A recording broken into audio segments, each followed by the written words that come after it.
Welcome to the Hop Edition podcast, brought to you in association with the Malt Miller, your go-to choice for premium homebrewing ingredients and equipment.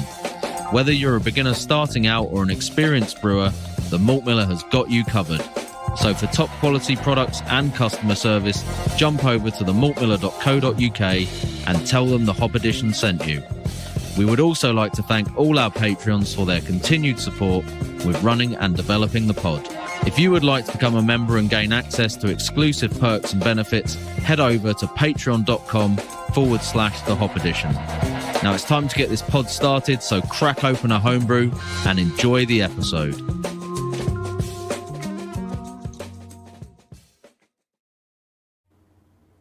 Hello everybody and welcome to episode 126 of the Hop Edition podcast. Tonight we're diving into the world of beer dispense, how your favourite brews make their journey from keg to glass and from various other storage solutions. So we're going to be cracking open a few beers, chatting about everything from line cleaning, cellar setups, the different techs that are available for dispense, and how to perfect your pour, etc, etc.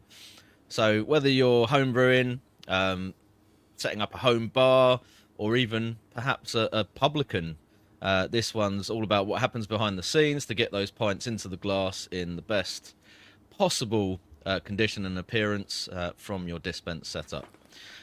Before we get started though, we will take a moment to thank our partner sponsor, the Malt Miller, premier supplier of all things homebrew. While you're on their website, don't forget to check out the dedicated Hop Edition recipe section, where you can find a range of beers that are featured on the podcast, including our own creations, as well as some absolute stunners from previous guests.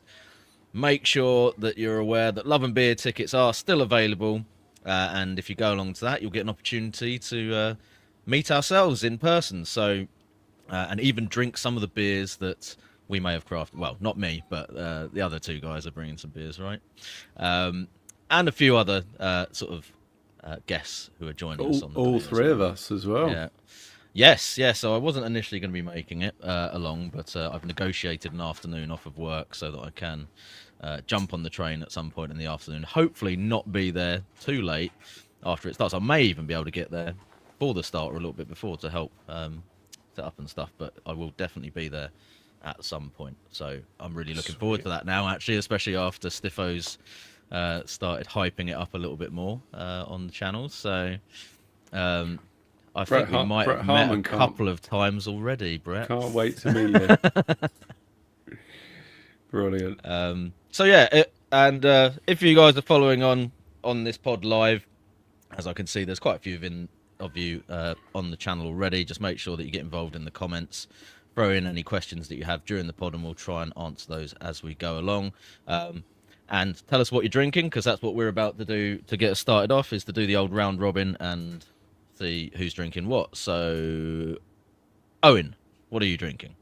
Good evening, everyone. Right, I'm drinking my latest Hazy Boy, which is somewhat inspired by Andy, actually, because Andy made up an Allura Hazy Boy recently, which he sent to us, which I very much enjoyed, Andy. Thanks for that. Mega juicy. But it's not just Allura in there, and I also fiddled around a little bit with the grist just to try and kind of push the mouthfeel, really. I'm just going to put my phone on silent because it's pinging away at me. So I'll walk you through it. So I went with low colour Marisota from Warminster, and I went with a kilo of flaked oats and a kilo of wheat malt, nice. And topped that off with some chip malt and some naked oat malt. And I'm actually really, really pleased with how it came out. It is mega thick, as you will see. Looks like almost like a milkshake in that light. It's pretty, a smoothie or something. It's pretty hazy. For those that are following along live or watching back on YouTube, you'll have just seen that. I'm really pleased with the head retention as well. So I did add some boil hops to this, actually at 10 minutes, and I used some Racao, and then I used Hop Revolution. Yeah. Oh, in fact, this what was this? I think I might actually be on the wrong recipe. Let's start again. So this was not Raquel in the boil. There wasn't any boil hops at all. It was 200 grams of Alora in the whirlpool, and there was 300 grams in the dry hop with 100 grams of talus. And I also added some liquid hop product, but I can't remember which one. And it is interesting. It is on the aroma. You can definitely pick up that hint of talus, but it's subtle enough that actually what's really like I think it's supporting this like super citrusy, kind of almost like kumquat, kind of like this really intense like orange juice note on it. It's not like the aroma's not like super punchy. It's not like that. Despite the amount of hops that went into it, it's not that sort of beer where you pour it and you can smell the hops from like a foot and a half away. But when you get up close, it is like got this lovely, quite intense aroma to it. And there is it's kind of this sort of little bit of bitterness there. I think maybe it still needs to calm down in the keg a bit. But it is like almost like lime kumquat. You know how kumquats are like? You've almost got that kind of So do you like it? orange. Orange. I'm not sure yet either. Peel, like an orange peel kind Does of bitterness he like to it. kumquats? I hope he does. You know, do I like kumquats? Good question. It's been a long time since I last ate. I think the last time I ate a kumquat was probably food tech in year 8. I do like it. I do like it a lot. Good. I'm pretty pleased with it. Cool. Good. That was a long breakdown. I'm going to give it a 3.9 out of 5. That's all right. Cool. Andy, what are you on? I'm on Mark. Collifish is not quite suds. So, Mark, what's with the Copperberg? I know you're a cider man, but it's like every all your beer mate was on the Copperberg bottles. But yeah, okay, we'll let you away with it. But the beer itself, it's a nice sort of kind of pale yellow sort of colour, and yeah, it's like kind of pineapple-y, bit of pine on it as well. Orange, it's like sort of orange juice sort of thing. And it's quite bitter as well. Well, it's not quite bitter, it's on a higher end of bitterness. And then it's got that sort of, like there is a bit of pine going on in it, which is interesting. And then you've got that sort of grapefruity orange thing as well. I had a look at the recipe. It's like Eldorado, Citra, and Idaho 7.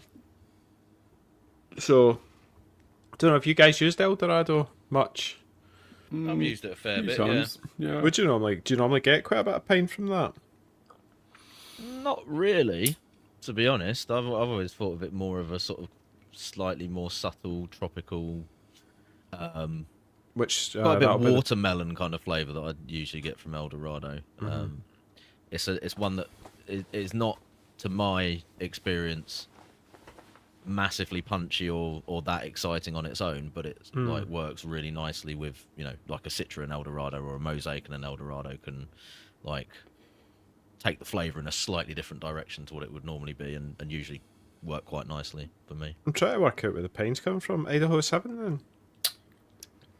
Could be.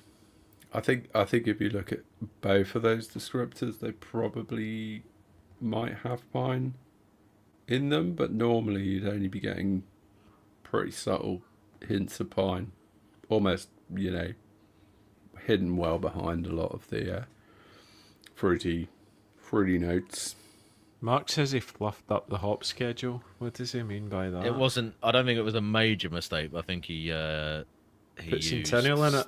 No, it wasn't anything that bad. It was. I think it was T90s instead of cryo or something. So he didn't put enough T90s Citra? to compensate for like the equivalent if it was actually cryo. I believe. I mean. Oh, Mark- okay. So it's sort Mark of will half the Yeah, dry so hop he for one so of he the- under. Yeah, because it's a 46-gram dry hop, a Citra cryo, so you would probably want to go, yeah. Yeah, so Yeah, Idaho like 7. 100, wouldn't you? Idaho 7 is described as having aromas of tropical fruit, orange, apricot, black tea, pine, and herbs. I don't think it's lacking in flavour, in a sense. I think it's the bitterness that's quite, but then, I don't know. I thought the actual, from what I remember of drinking that beer, because Mark very kindly actually sent it out to all of us. Mm-hmm. From what I remember, I thought the flavour profile was actually a pretty good kind of tribute to the original beer in terms of like the general balance of the flavours and stuff in it. But yeah, the bitterness was a little bit higher than it probably wanted to be. But otherwise, yeah, I thought it was, appearance-wise, sort of flavour, mouthfeel, it was kind of definitely on the right track. So I thought it was pretty good effort, to be fair. I will. I'll share my thoughts on it as well later in the pod because it's in my. It's in the In the camera box. It's in the magazine for the to be drunk sometime over the next couple of hours. Cool. Cool. Get your thoughts as well then. You done, Sweet. Andy? I'm done. Yeah. On you go, Tricky. So I've got a Munich Hells. Not gold winning. Not a gold-winning Hells. I won't dwell on the score that I got for this beer in today's Steinmasters competition. Although I What was wasn't the score? particularly happy Although you- with the score on it. It scored 29. But you did win gold in your But other the beer. other beer I put in did take a gold and scored 42. So, yeah, like I said, I'm not going to dwell on the Munich Hells. Yay. And the beer that got gold was actually the Märzen that I was at Brewpoint drinking the commercially released version of that I did as a collaboration with them after that one, the local club competition that we did with them for Oktoberfest. So that was pretty cool. Really nice But you to put see. it in as a bock because I think I you're put it saying into when the you competition decocted as a it, bock, yeah. it tasted more bock-like. Yeah, I felt like the recipe is a little bit, as it was, as it was brewed, was a little bit heavy on the Cara Munich. So I thought it was a little bit too sweet and caramelly, and I think the double decoction that I did on it just like made that even more pronounced. Yeah.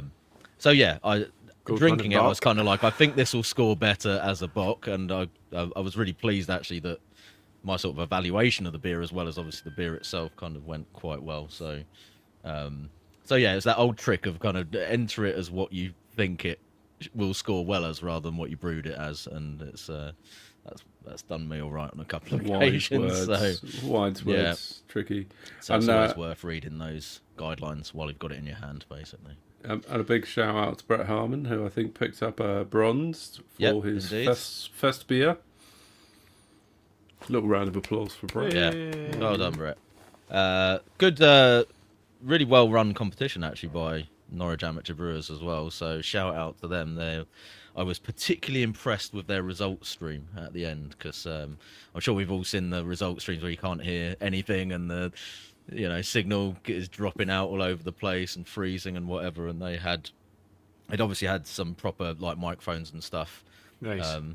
And they had like I don't know what they were using, but they had a screen set up, or not a screen, but like they were streaming.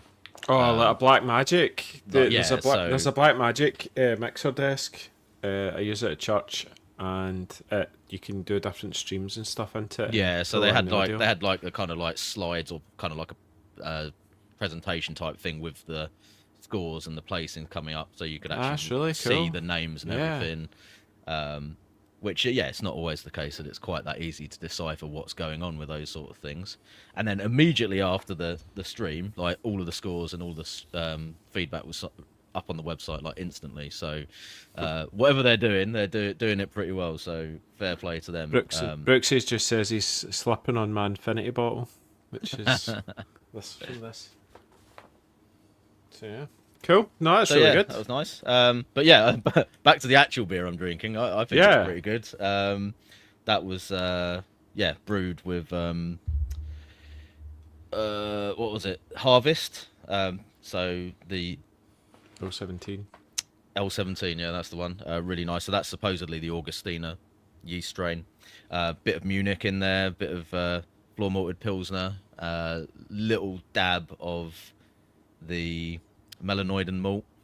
Didn't decoct it for that reason because I was using the melanoidin instead. A little bit of Hallertau Mittelfrüh. So a very, very sort of traditional kind of recipe, but I thought came out well. Yeah, really enjoying it though. Other opinions, I'm loving it.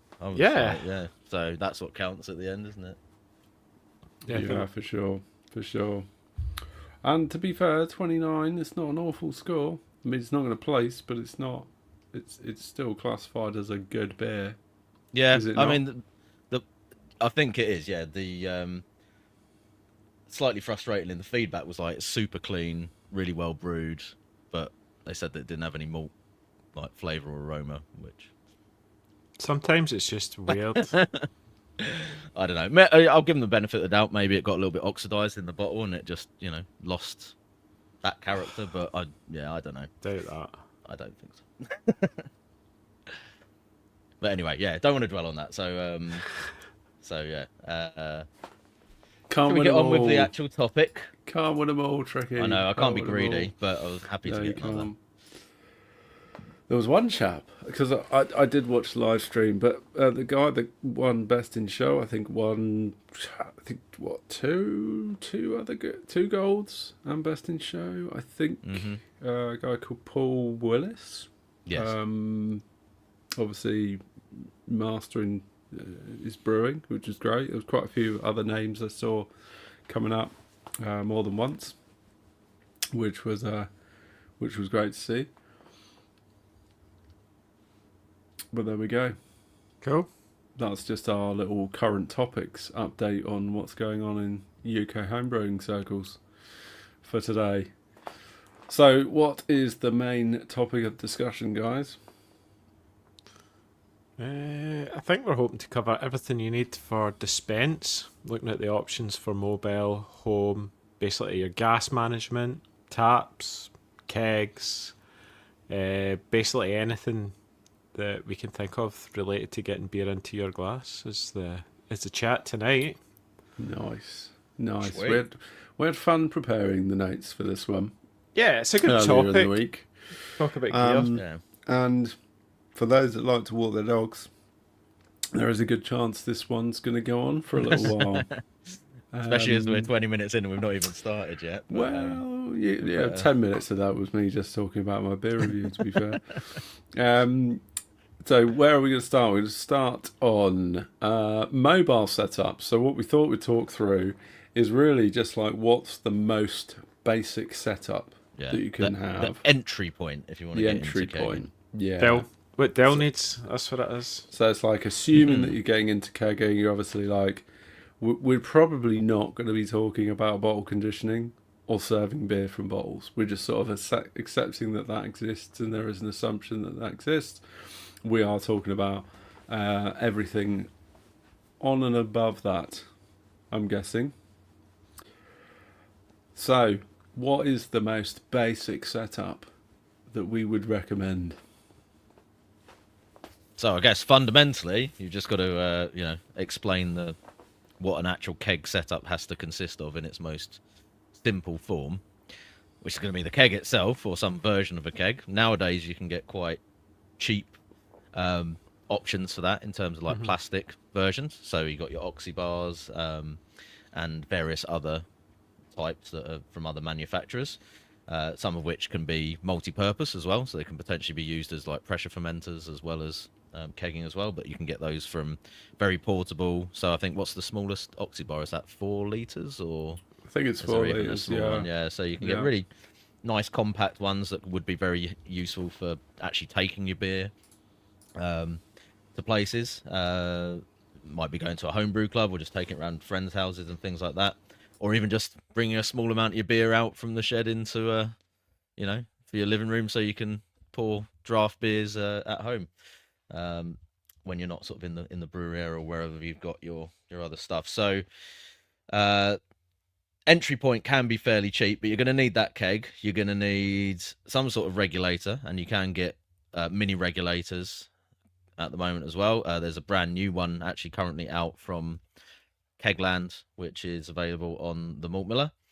And you're going to need some gas, and then you're obviously going to need all the stuff to interconnect those different things. So for the entry level mobile setup, we're probably talking a mini regulator, soda stream gas bottle, some sort of plastic keg, and a tap as well. So we're going to need a tap, and that's probably going to be a plastic party tap or something similar to that as well.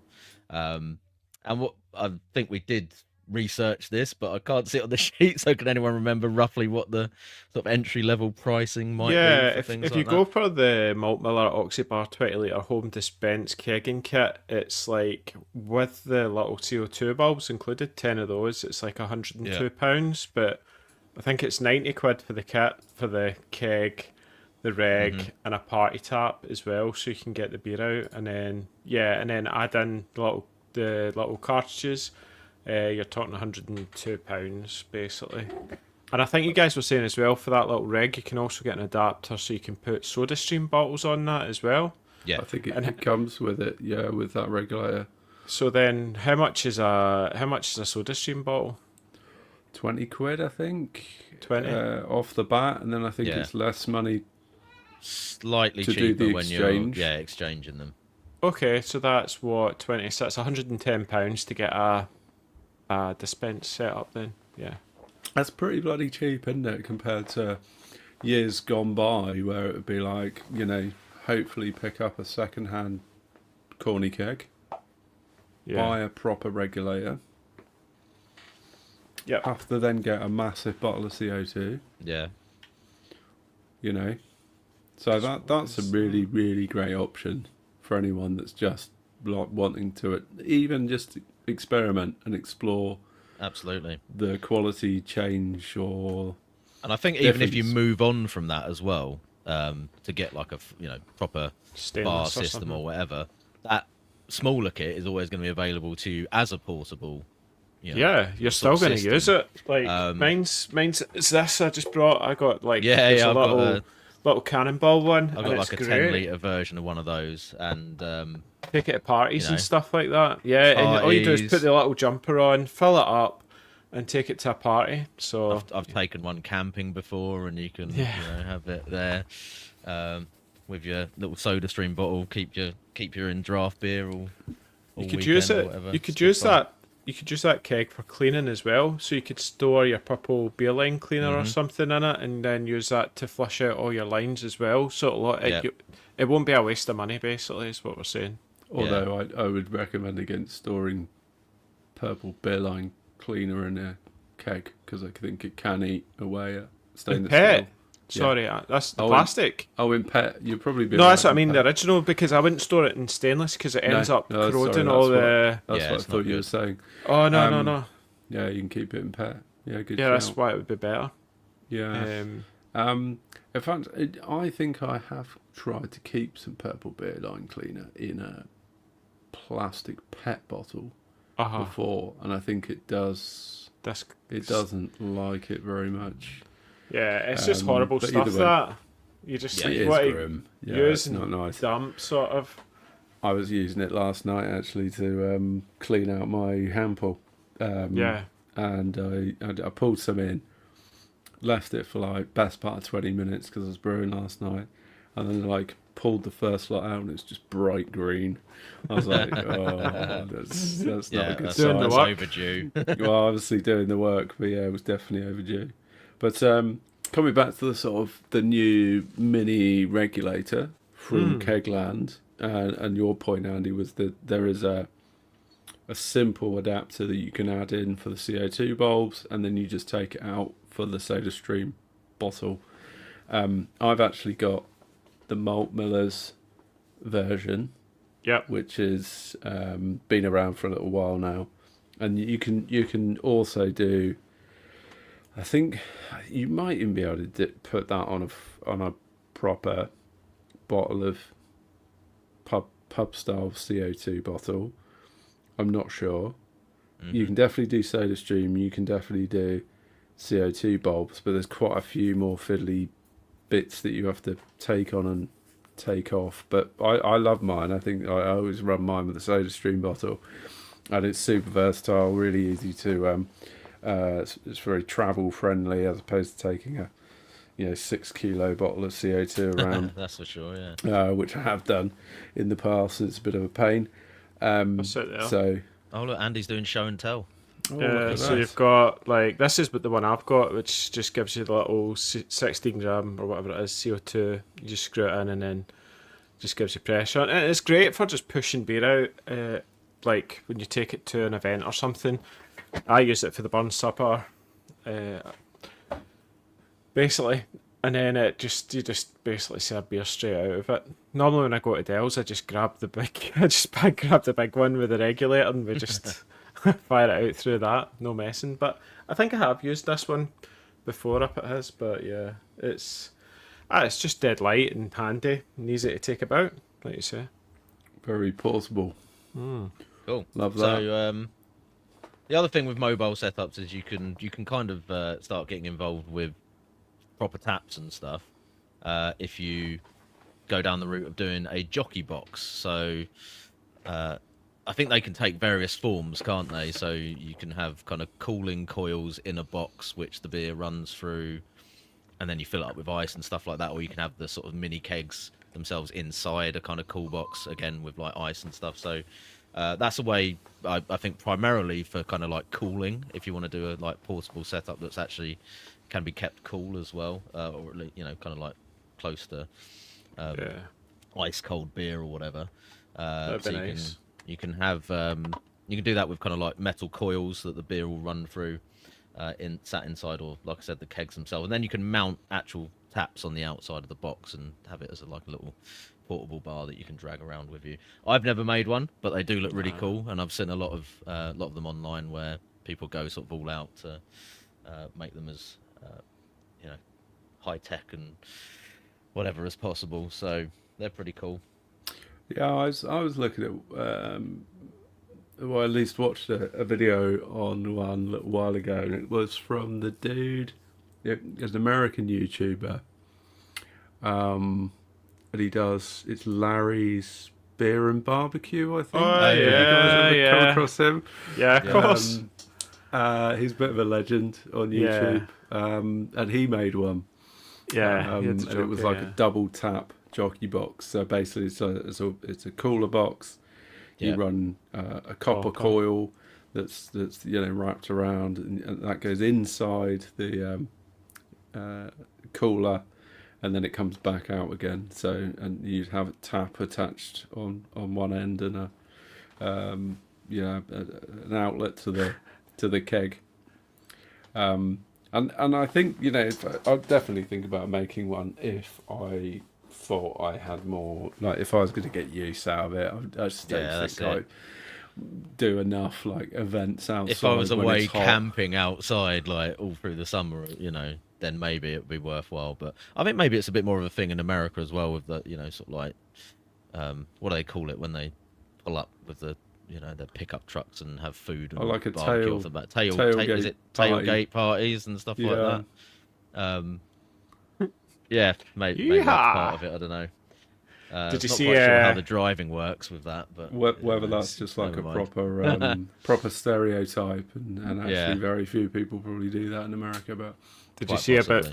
See, Brett says, do you know the CO2, the little bulbs, you screw it in, and then it's like, you need to do it dead quick, and then it ends up freezing up as well. So yeah, you need to watch, don't freeze your hand like in Dumb and Dumber. That's actually a really, really good point, because the new Kegland mini regulator has come with a feature that means that you can screw on the SodaStream bottles or the CO2 bulbs and just screw them in nice and tight, and then it's got like a little thing that you twizzle that then to pushes pierce the it. pin down Yeah. and then pierces it. Oh, So you wow. don't end up in that like The loss. losing gas, and you have to twist it on Yeah, really yeah, like quickly. quick. Yeah. So Oh wow, okay. I think that's quite like a pretty common sense, sensible addition that Kegland have added to that product, which makes it probably safer. You're not, especially with the little CO2 bulbs. Like if you're not quick, you're going to lose quite a lot of that CO2 quite quickly. So I thought that was pretty smart. I watched the Malt Miller video on it on earlier in the week. Friday, might be Friday's video or Sunday's video. I can't remember now. Yeah. But it was good. So that's the mini 360 core actuator CO2 one. Yeah. Yes. Yeah. Yeah. So I think in But if- summary, for the mobile setups, it's kind of like, obviously, if you're umming and ahhing about whether to go down the kegging route, then maybe just get a little small portable setup and see how you get on with it. And it will probably be useful further down the line anyway. I mean, that's certainly how I would Yeah. advise people approach it. Oh, And for it's sure. not necessarily going to be a huge amount of money to invest for that. So, yeah. Yeah, I mean, Wait. almost all of that 20-litre Oxbar Dispense kegging kit is going to be reusable, like the party tap. The actual Oxbar you could just use as a keg in your kegerator in theory. I think, Andy, you've got a the junior keg king one, haven't you? Oh, it's full of sanitizer at the minute, but yeah, that's it. Oh, there you It's go. beast. Yeah. And you're still using that years down the road, aren't you? Just as a keg, or Yeah, in this still case, using it. a Star Sand vessel. It's holding star sand at the minute, yeah, so useful. Yeah. So I think there's really nothing lost there. I mean, I'm kind of tempted just having a look at the little 4-litre ones, but then equally as I've got stainless steel 5-litre keg and a 10-litre keg, so probably don't need it. But there you go. Yeah. The only good thing with the stainless, you'll know that it's going to be with you for the rest of your life, isn't it? Really. And so you can change with the stainless. I mean, some of them are from the 90s when you get them, and they're all polished up. But, yeah, it's just... I mean, Just I guess that change kind the of takes us into the buildings. next section, doesn't it, Andy? So the different Yeah. types of kegs. So, yeah. Do you want to So the explain main- which ones are stainless and which ones are... Yeah, so your kind of main kegs, you've got two different main corny kegs, really, that were the hangover from where these came from. And it's like you've got the Pepsi ones and you've got the Coca-Cola ones. And then that thing gives you either end up with a ball lock or pin lock in the heads.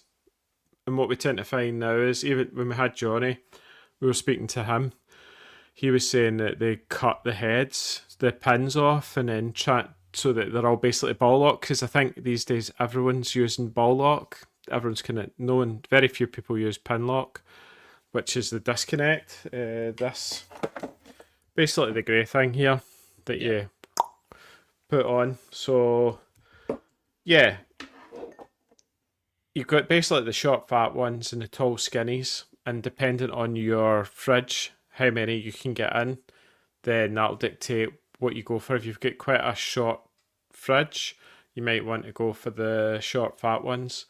If you've got quite, you could get quite a few, maybe you could get 4 kegs in, you might want the tall skinnies, and then that way you can get 4 kegs in that.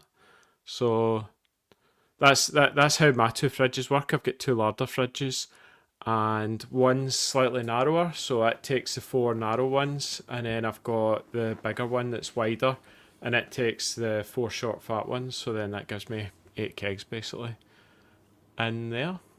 Nice. So yeah, Nice. so that's your kind of homebrew or repurposed sort of Pepsi, Coca-Cola kegs, and now they make them now like brand new. So like, is it Mangrove Jacks make them? Malt Miller probably has their own. I believe, I don't know actually. Do they? I don't know whether it's still the same old manufacturers making actual brand new Used to corny was. kegs. I don't know. I mean, I haven't looked for a long time. AB, Kegland. I'm just on the website now. Mangrove Jacks, and then they've got Malt Miller branded ones as well. So yeah, there's loads. You can buy brand new, you can buy used. If you buy used, then you can get them reconditioned basically, so they've polished them all up and changed all the seals. Or you can buy it second hand and get free leafs with it. Yeah, I mean you can buy a used refurbished 19 litre corny keg on, well, they're out of stock, but the Malt Miller were selling them at 60 quid. You can often see them second hand if you're on certain Facebook sites and groups. Yeah. Or someone's just having a clear out or whatever, or giving up the hobby. That's always a good way to nab yourself a few. Yeah, if you do buy them second hand, I always recommend that you just get some kits, like you can get all the O-rings and stuff, and just do a fresh O-ring change for yourself, for your peace of mind. Because you don't know what they've been putting in the kegs either, so it's worth just getting rid of it and give it a good blast. Probably VWP or something, and then some percarbonate and Star San it or something. Give it a good deep clean. Yeah. Yeah. The good thing is, even if they are in a bit of a sorry state, you can pretty much bring a keg back to life, can't you? Yeah. Or, renovate it. So, even if it looks like it's completely trashed, most of the time, unless it's like physically broken, they can be restored to working order. So, yeah, I mean, I've had I bought one at one point. I can't remember where I got it from, and I opened it up, and it had a whole bunch of debris inside it, like dead leaves and all sorts. I was like, where on earth has this been stored? And obviously, at some point, someone's just like stored it outside, but left the lid off for some reason. Yeah. But the great thing is they are stainless steel. They are like literally built to last a lifetime, pretty much. Yeah. For the most part, I think you can change. Can you change the keg posts? Yes. You can change them. Well, not the screw bit. The screw bit that comes out slightly. It's like welded into the actual that's thread. The threads in the body, but the posts themselves, you can change. If you strip obviously. the threads off the post, that's one thing that's going to cause you. I've done that. Kill it. Yeah, I have done that, which is not good, by the way.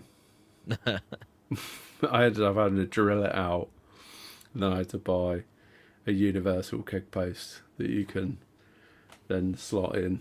And, is that right? Oh, no, that is true, isn't it? Yeah, because you can get one with like a bulkhead fitting.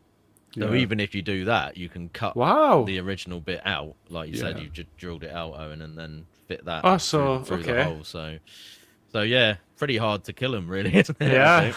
Yeah, they are like very serviceable and like pretty much bomb-proof. You can throw them around all over the place. Yeah. They're brilliant. You gotta love a corny keg. And interestingly, like you can also get like, I've got one of mine is not a cola or Pepsi one, and it's actually a 21 litre keg. I'm not sure where it's from. Is it like this one? A little bit like that one, yeah. It doesn't have the rubber on it. Yeah, I've got a few like that, and they're bigger than the. Slightly bigger, yeah. I've seen those. Yeah, they've got like a metal handle that kind of goes over the top. They've only got one handle. All right. But it's quite nice the fact that you can get like a 20. Like you can obviously fill it with a couple of extra litres, which is pretty cool. As long as it fits in your fridge, and you don't have to put an extra collar. Yeah. Yeah, so there's a backstory there that I ended up swapping this thing with someone because they couldn't fit it in their Keezer, and they were looking for one of the tall Pepsi ones, and I said, yeah, I've got one, no worries, like happy to swap with this 21 litre keg.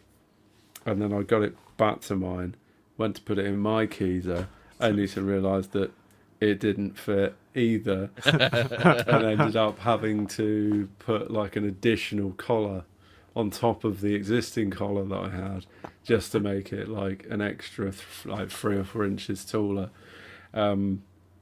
which was fine, and it wasn't a particularly big job to do. It's not made my keys look particularly glamorous, but function over fashion, That's as it. long as it works. So yeah, there you go. Cool. So we've already kind of covered like the plastic options, I think, through talking about them with the Yeah, the the Keg King. portable setup. So I don't really need to say much more on that. The only other thing that we can briefly mention, and probably not worth spending too much time on it because they're quite unusual as far as homebrew sort of dispense anyway. But Sankey kegs are a potential option, which would be Yep. basically the commercial style kegs. But there's some disadvantages with that in terms of being able to actually get into them and access them, isn't there? I think what's the So you need they have a spear, or you need to get Yeah. an adapter or something. So So it's got a 2-inch. It's almost like a tri-clamp that's at the top. But what you need to do if you want to use it for homebrew, I would recommend is you get the spear removed and then you adapt it with a 2-inch tri-clamp fitting that gives you a gas and a dispense post, and then Yeah. you get a floating dip with the wee ball, and then Yeah. that way it turns it into a homebrew option. So I did that originally because my brother had a fridge, but it didn't fit a corny, but we could get a 30 litre keg. So I managed to get that off eBay off a guy, like a brewery. Basically, he was selling his kegs, and so I managed to get all the because the other thing with this is it's all like keg watch, and you need to have the paperwork and stuff like that. yeah, So I'd got all the invoices to show that he was the owner and he was transferring it to myself. So you have to go through all that sort of rigmarole basically. That's a downside because they don't want people taking commercial kegs, just stealing them and using No. them for their homebrew. No, of course. So Yeah, which has happened in the past, right? Certainly less so Yeah. these days, but that's cool. Yeah. And you could actually potentially use that as fermenter.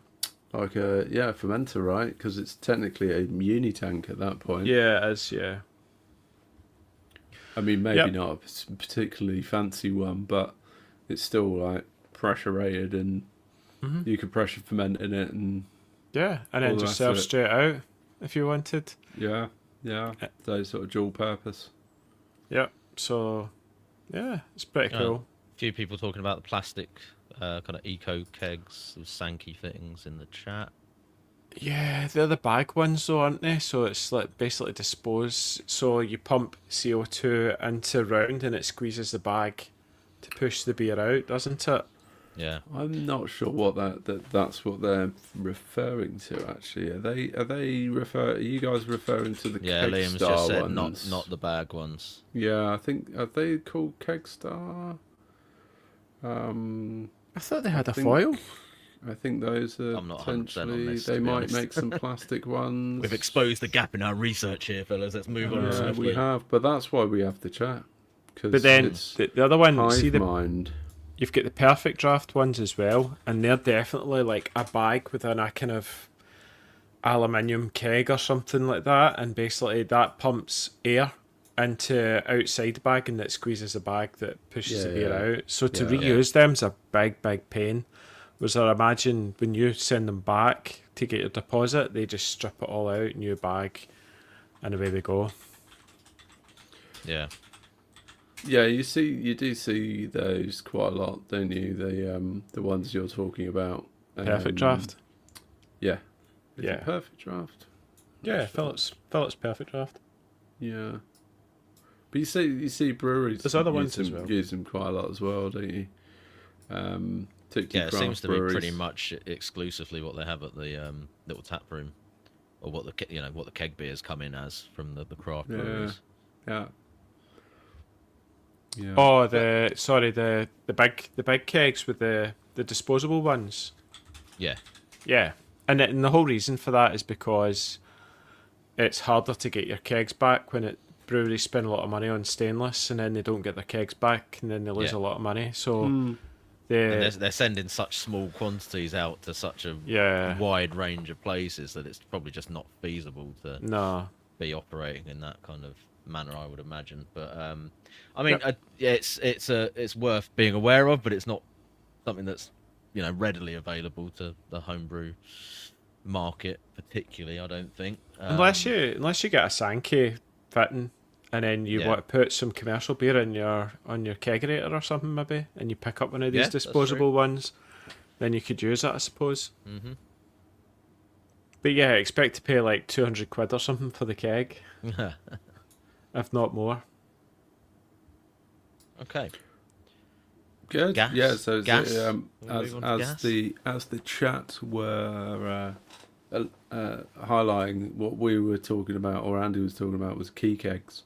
So that's the one that you kind of fill up a bag and then you put gas around the bag and it pushes the beer out,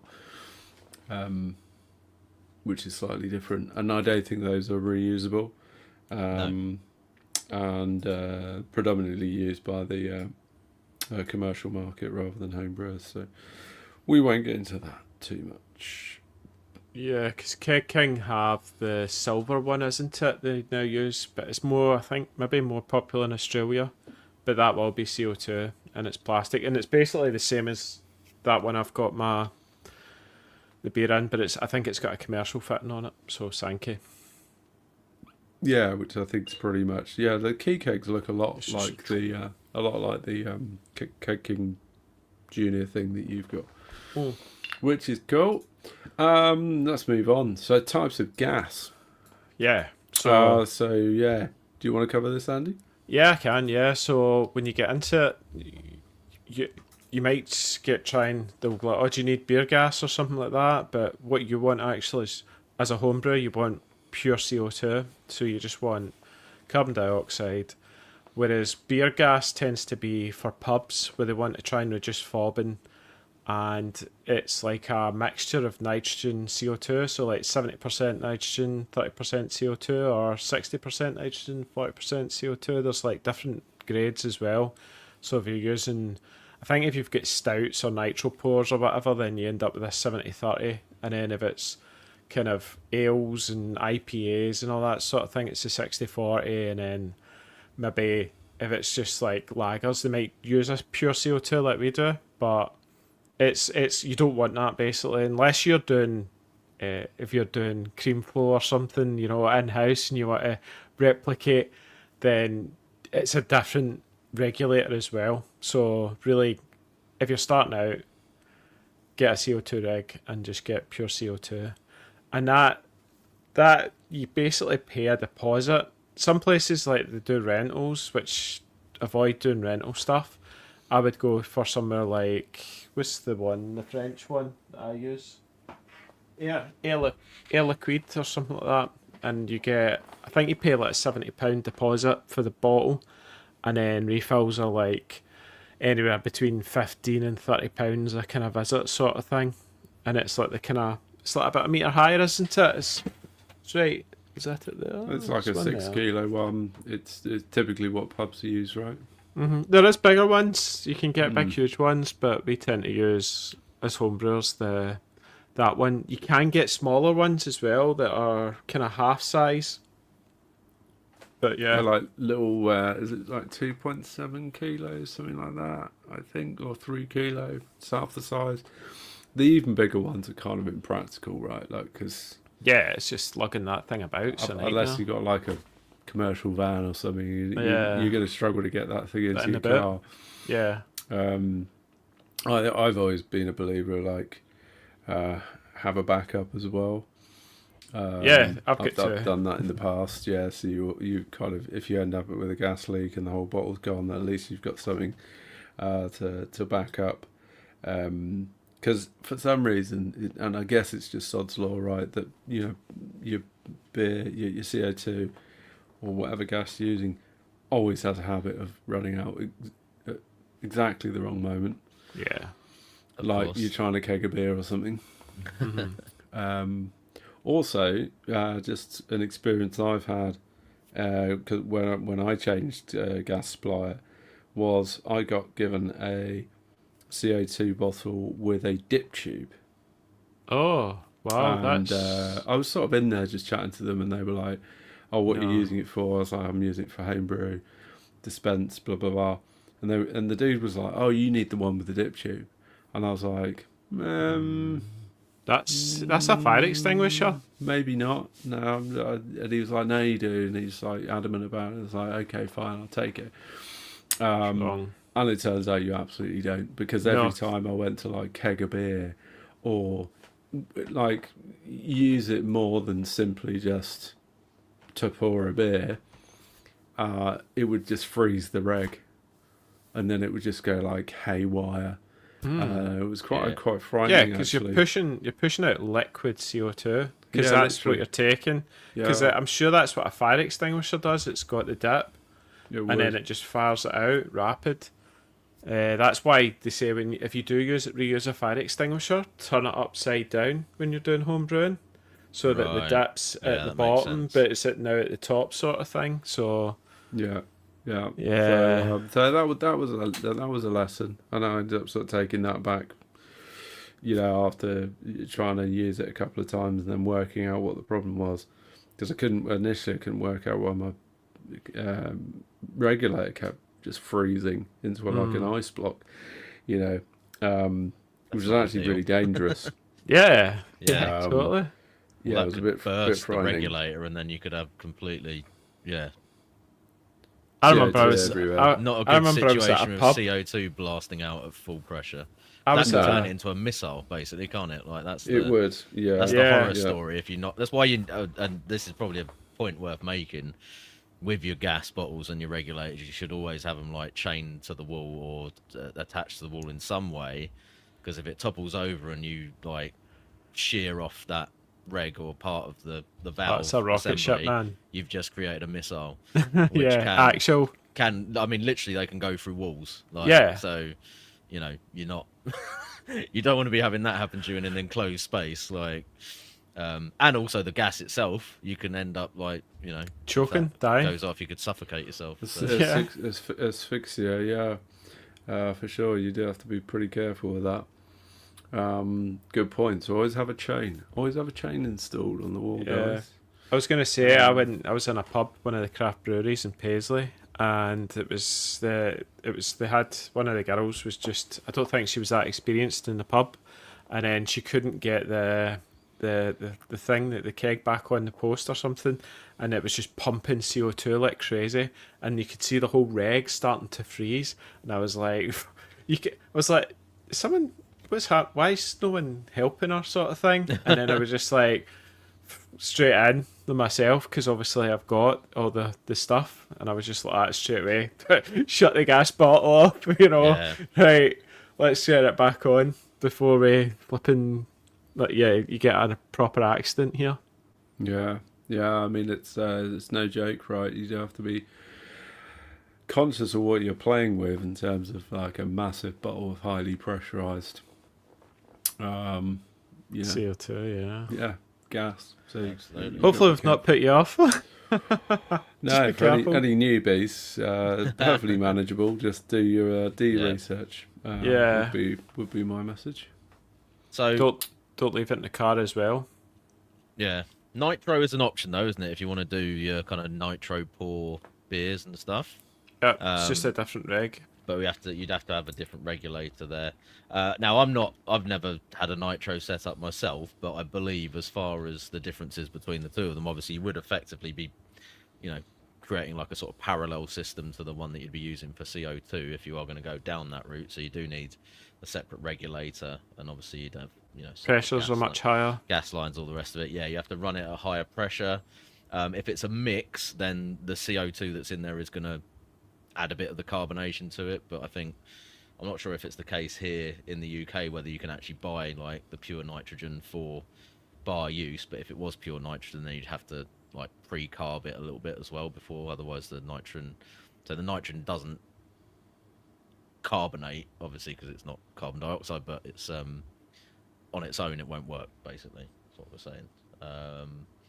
So the nitrogen doesn't actually get into the beer. It's not a very Yeah, soluble gas. Not is as it? such, yeah. So, and you'd also need to make it, you know, work properly. You need a stout spout as well to give you the proper cascading, you know, Yes. Guinness style pour. I've got that.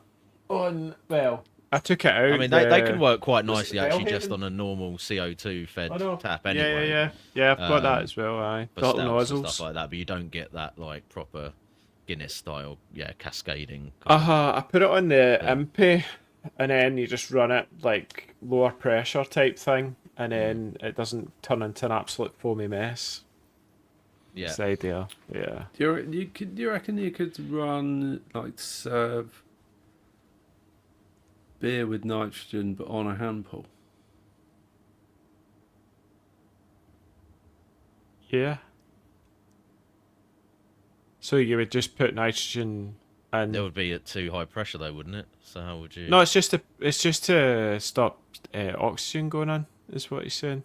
Just to replenish, so at that 1 psi type thing. Owen. Yeah, I guess so. But No. you'd have a check valve there though, wouldn't you? Hmm. I don't know whether the check valves What if you are started pressure here? rated, but that was only a thought. I mean, Yeah. I'm not advocating for this. I was just curious. That's not the camera way. Come on. Yeah, I mean that's still breaking at least 18 of the.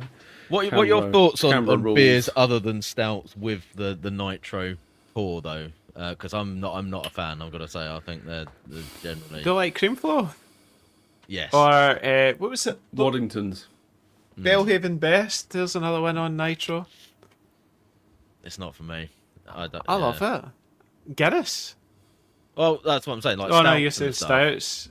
That's yeah. fine. I don't quite like that. Best but I is don't- quite dark. It doesn't do it for me if it's like like an ale or a bitter or even some of the like pale ales. So you see quite things like Shipyard quite a lot Shipyard, served on yeah.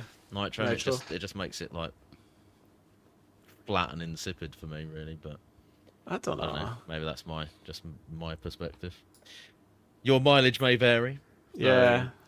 I'm not sure. I'm not sure I've had that many beers served on nitro other than Guinness. It might be more that there's just some truly awful examples of Cream beers flow. that are, so, Yeah, served in Worthington's that cream way. flow is cream definite one. flow, that sort of thing. I don't know. Yeah, not something I'm probably going to be doing all that often. Runs with us in the Bellhaven Best. Runs down for a Bellhaven Best, Yeah. apparently. Yeah. Maybe I have to try that then to see if it will change my mind. But Yeah. On the best. Bagley was saying he's done a Boddington's, possibly on nitro. But he's saying that it had a lovely head, but it removed flavour. There you go. Presumably he would have done a side by side, because that's the kind of scientific man he is. Legend. Yeah, Cool. nitro hand pull. Someone said here he's tried it. The gas pressure pushes the beer out, even if you don't pull the handle. that's what I was. Cheers, thinking. Andy. Thank you. Answered that one. So, I think we've had enough gas chat. We've been gassing long enough. Oh, sorry. Ah, Had to be done. It did, didn't it? So let's talk about taps. Let's talk about, because that's everyone's favourite topic of discussion. Raw middle age. Let's chat about taps on a Saturday night. Love a good bit of tap chat. Yeah, tap chat. chat. Tap chat. What was your first chat taps that you boys bought? Oh, do you remember my first tap? I bought my first taps I ever bought were off Steffo.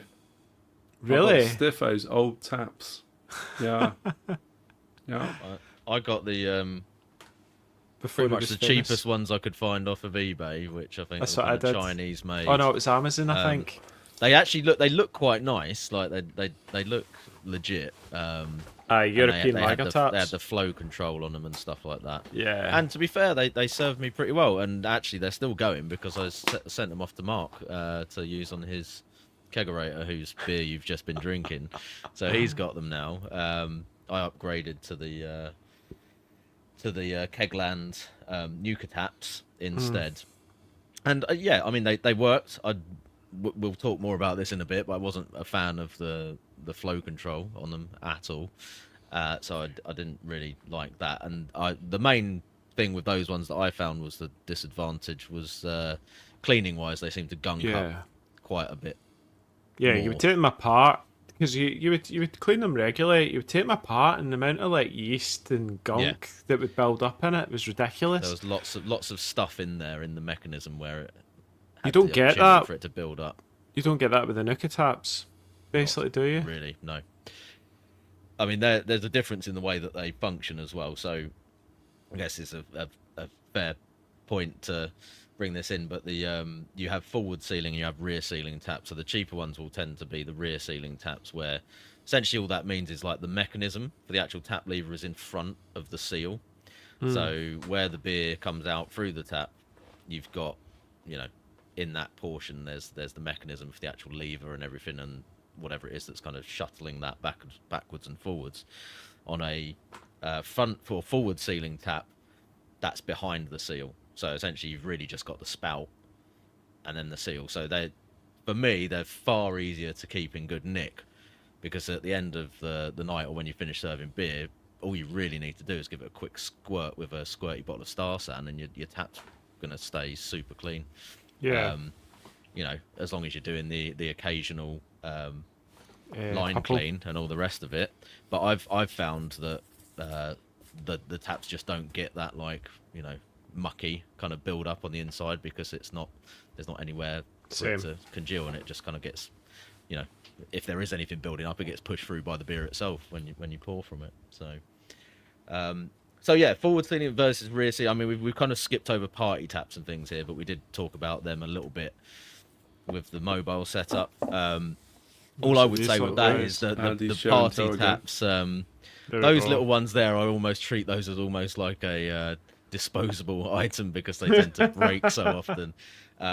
So if you do want to invest in something a little bit more durable, I would recommend the Pluto style beer. Those are fancy ones. I've got one of those. They're really good. Much better than the little party tap. I don't know if you guys have found that with the party taps, the handle, the little lever bit just snaps off. No, quite not easily. You never not had mine. that? No. I've had one for a long time, and admittedly I don't use it all that often, but it's still going strong. I think you just got to be gentle with it, mate. Yeah, must be my Don't know your own ham-fisted, strength. Big bunky hands. Tricky. Big gorilla. You're a rough-handed man. Because I because you can get good head on it, sort of There thing you with go. the party taps. Look, Oh, you Harmon's could do- equally clumsy as me. He managed to explode his as well. So Well, I think I really like the Pluto guns. Actually, I've got one of those. I've been using that for years. That's kind of my mobile keg yeah, preference. And what is nice is you can also do the same thing. Like if you want a little bit of head, you just sort of squeeze it ever so slightly. Oh, and it does Yeah. good. And it kind of it that just is gives good you a for lot that. of foam, which is great. It was booby So- trapped. Any other options in terms of sort of akin to party taps that are out there? not really. I think it's kind of like those little picnic ones, or the gun style ones, Or the not sure Pluto I've come one. across. You can get the standard faucets that are just mounted directly onto the Yeah. disconnect, and they go straight onto the top of the keg. So Because what was the can one the malt have miller it had? that The way. tiny little one. that was the mini ones that you can get Yeah, as there was a well, mini so- Nuka or something like that. Oh, Mini was little it? mini Nukas. Nuka taps. Yeah, Yeah. they looked quite cool. Were they all plastic as well? No, I thought they were metal. They're they black metal? anyway. Yeah, it was hard to tell. I looked Yeah, at no. them earlier in the week. Yeah. It seems like a good time to talk about my really strong desire to buy one of those Kegland backpacks. No way. Not that I probably would ever have use for it, but Depends if you get it before next weekend. I would really Walking like around to beer be able merchants' to taps. just wander around shooting beer around the place. So that's just an So, unfulfilled like fancy. Owen just doing the Duff Man thing. Yeah, You put your Duff cape on. man. Sort of jumping in through the ceiling with my sort of shades on. Oh, there you go. Obviously with the equivalent physique as Duff man. Many Nukas are all plastic. Yeah, I thought they were actually. Yeah. They looked plastic, but obviously at a much cheaper price point, and in a much smaller form. So great for like a little, maybe like a jockey box or something like that would be a great application for that, or just on a really small, potentially kind of start dispense setup. That'd be quite cool. Flow control. I'm with you, Tricky. Flow control can just get in the bin when on a tap. No, I've got a flow control in an inter tap. I'm not sure. We were talking about this earlier in the week whether they even make inter taps anymore. Yeah, it's intertaps. I've got. Yeah, they're I've all got intertap. Yeah, I've got a full set of inter taps.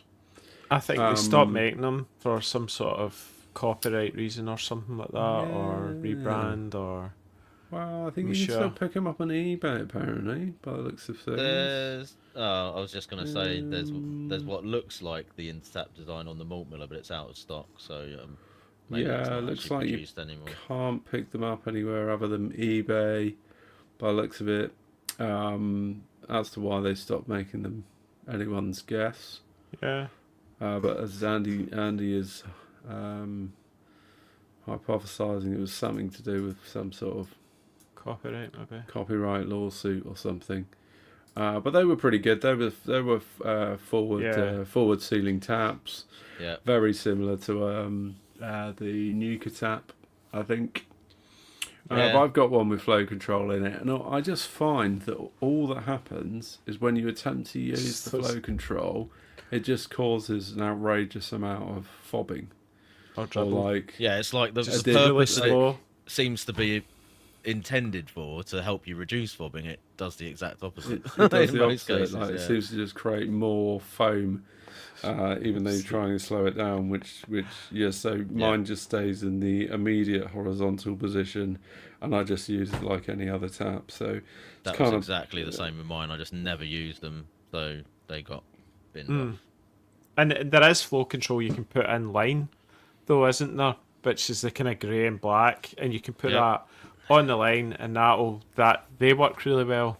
I mean, I've got to say, I've got a video on that recently put out. In fact, I put that video up, hoping that the malt miller would then stock them, and then they actually did get them in and put them on the website. So nice, fair play to the malt miller. They took some advice on that one, which was cool. It seems the chat's with us as well. I think I've not seen any serious contenders for people saying that they love flow control. Mostly people saying that it's a fairly pointless feature. Wheelo Brewery, Bagley said you often see people like fiddling with them in craft breweries when they're pouring beers. I mean, I have seen people actually kind of use them semi-successfully in a craft brewery. They seem to just flick the tap on and then you almost use the control thing like as it's intended, but maybe it's just like you have to kind of master it. I don't know.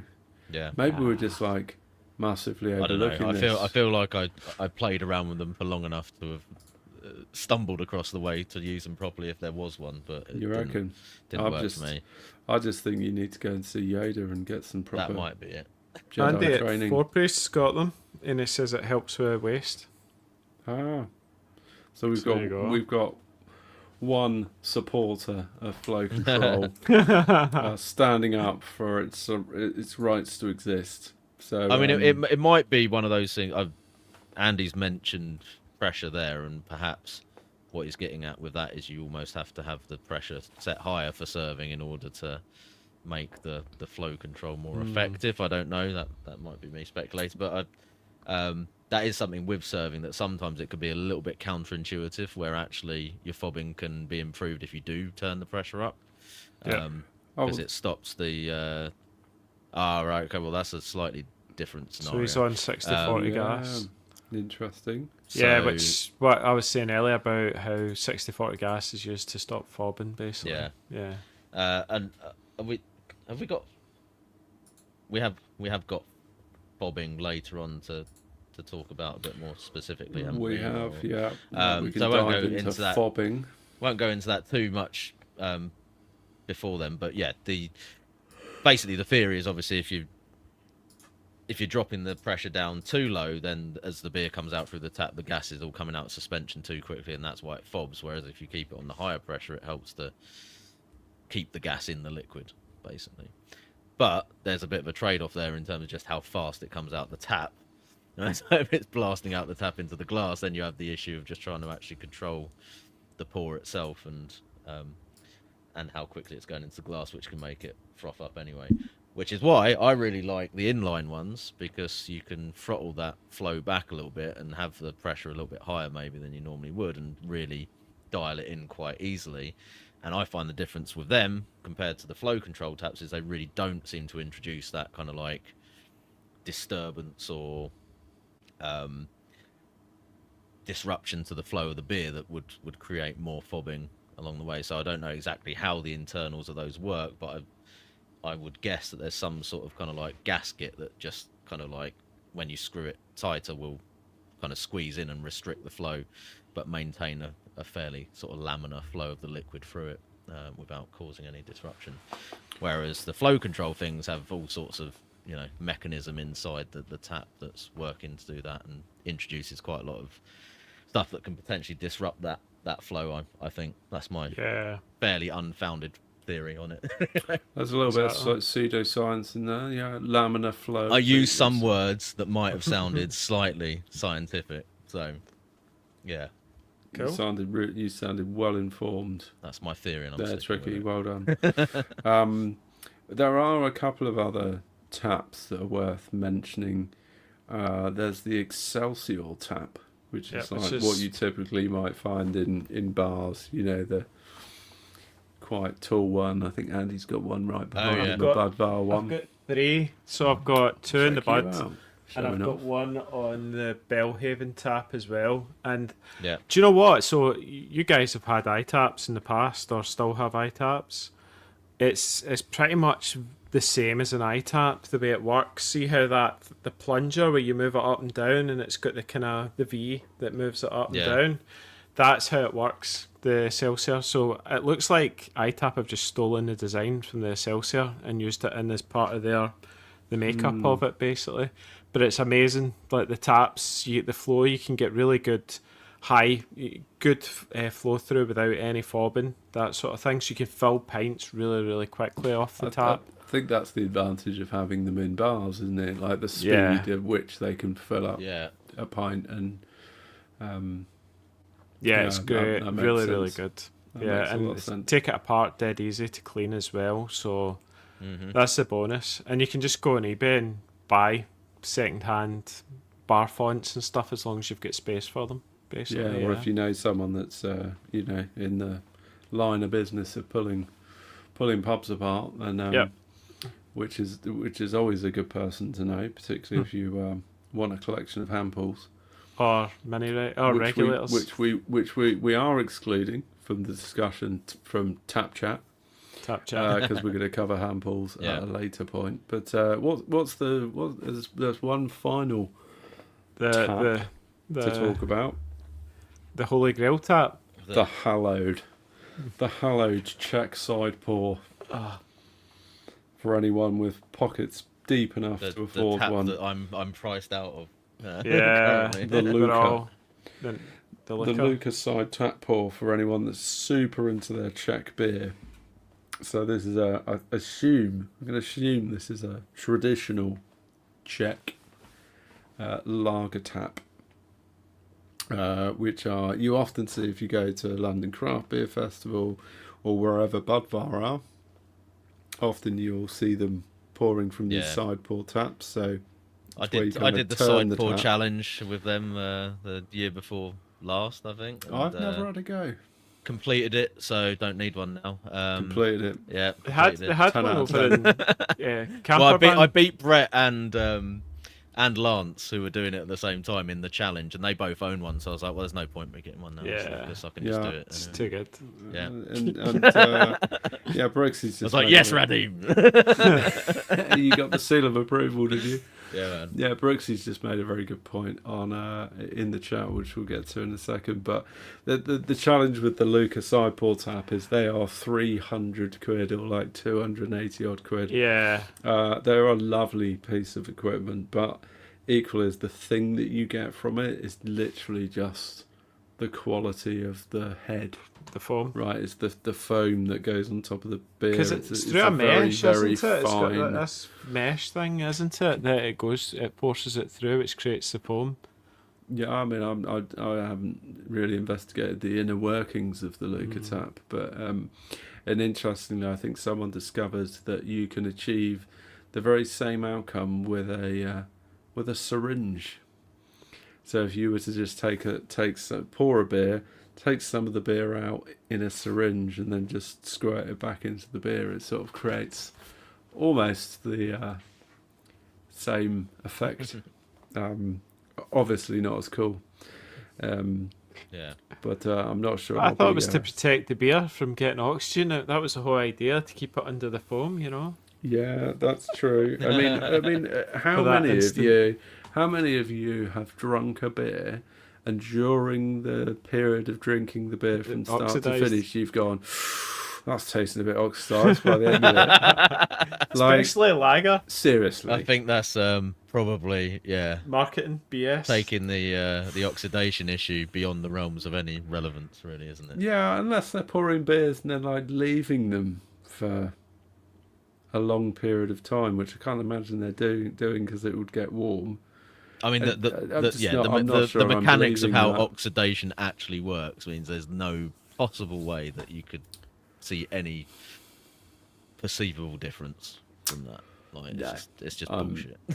I'm not down with that, to be honest. No offense, if you've got a Luca side pour tap and you can afford one, all good for you, and I'm sure it creates a really lovely drinking experience. But did you see there was one on AliExpress for like a very short period of time and then disappeared again? I wonder if it was like that it wasn't as good as... They were about 60 quid, weren't they? Or about 50 quid. I think Either a dubious copy or I was like, you were the lucky Chinese enough- finally cracked it, you know? But I mean, they're great at copying anything. All they do is just buy it, disassemble it, copy it, remake it. Yeah. It's it's 100%. a simple reverse engineering process, isn't it? Yeah. Where it's a shame. Well, I mean, I'd say it's a shame. I mean, for those that managed to get one, then they were probably. But it may have been crap. lucky, that but- was the thing. I don't know if they are lucky. I mean, it could have been because crap. That's why they pulled it. Who knows? So should we wrap this bit up knows? on taps by kind of like summarising what we would recommend? I mean, Andy, you've got the Excelsior taps. Have you got? I would highly Have recommend. you got Nuka taps as well, or have you just got those ones? I've got the what'd you call it? The Intertaps. Intertaps. Yeah, Intertaps. Okay, they're good. Good, but you can't buy them anymore, so it's kind of No, Yeah. but it's the Or same eBay. thing. You just get a Nuka or you get the Keg King one. But Yeah. you've tried both of them, and there's a video on that. So Yeah, if there is a interested, video on watch that. Chicky's video. I mean, my point of view is obviously the you can still get the cheaper rear sealing taps which are around, but the difference in price nowadays doesn't seem to be as big as it was anyway. So I don't, for me it'd be like a no-brainer. Like, you want to get the forward sealing taps, whatever type or brand they are, ideally, rather than those, just for ease of cleaning and better sanitation, all the rest of it. For me, the Nuka taps come in around £40 just for the tap itself. The Ultra taps are 60, I think. There is also Perlix, which I've never used them, but they're pretty much the same price as the Ultra taps. I didn't notice enough of a difference between a Nuka tap and an Ultra tap to justify it being 50% more expensive. On paper it sounds good because it's like all metal construction. It's got like a solid block of metal in the middle of it for the shuttle bit that moves back and forwards rather than plastic. I know other people have had experiences with Nuka taps not being as reliable, where there've been issues with some of the seals or the seals breaking, but that's yet to happen to me, touch wood. So I can only comment on my own experience. So for me, like, Nuka taps are great. I would just recommend those, really. And as with a lot of Kegland stuff, they also have the benefit of lots of accessories and things like that you can buy from as well, which I would say various different Excelsior. things. If you, because you can I've get ones never, that I've you never can... used them, so again, I wouldn't wouldn't have any perspective on that, but Mm-hmm. they look the business as well. To be fair, don't they? So, Yeah, they're really good. Yeah. what about you, Owen? Are you? What have you got on? I've just got Instatabs, Yeah. and I think I bought them from AliExpress. I think I bought 5 of them at a reasonable price, and they are rock solid. And I'm pretty certain that they are like metal inside. Struggling to remember. Can't remember now. Yeah. But they're But they're solid. solid. I've not had any issues with them at all. Mm, Yeah. They keep clean as well, don't they, Owen? So yeah. They do, for sure, yeah. Quick question. Springs in or springs out? Out. I like the springs in. Do you? No, I love that. You just go like that, one hand, both, and fill it with one hand. I'm sort a- of I- thing. I'm a say spring that. out guy. I regret the springs whenever I'm trying to do a video. Or in the try to beer. do the one-handed thing. Yeah. Yeah. I mean, Like there was trying a to hold the period, glass like that and sort of get the tap with one finger. It never works. there was a period of time where springs in where it was important when, I had young kids kids. around that would just go, oh, handle them, just pull it. But these days it's just so much easier to just flick it on and be able to stand yeah. there and do something else whilst I pour a You know, the funny thing with that is I had that mentality 100%, even though I built a Keezer that had the taps like off the floor as well. So not off the floor, but off the front of the Keezer, so they weren't within reach of the children. And I still managed to lose a whole keg of beer once at the old house when a book fell off the shelf above the Keezer and managed to land perfectly so that it wedged a tap open and just No drained a way. whole keg of beer. Like No literally, I'd only had way. a few pints All of over it. your shed. All over the shed, so the floor was fucking wrecked. Because that's a wooden floor, is it not? Yeah, it was wooden floor. Oh. So, I mean, I had laminate, so it wasn't too bad. It didn't like completely soak into it and everything, but like everything was drenched, beer everywhere. Yeah, that was like the worst tap-related disaster that I've had. And I just like walked in, I just looked at it, I was like, that's a fucking like 1 in a million shot that the book has like just toppled off the shelf and just like landed perfectly. Oh, It didn't God. fall between taps, just wedged one of them open. So, yeah, shit happens. Yeah. So just coming back to, I just spotted an interesting comment from Rob Muir in the chat talking about the fact that Keg King do a side pull tap for the Ultra Tap. It's an adaptation of the Ultra Tap. And I'm just looking at it on the website. Obviously, the mechanism to turn it on and off is slightly different. You turn it rather than pull it. But what's interesting is there's like different. You can obviously interchange the spouts.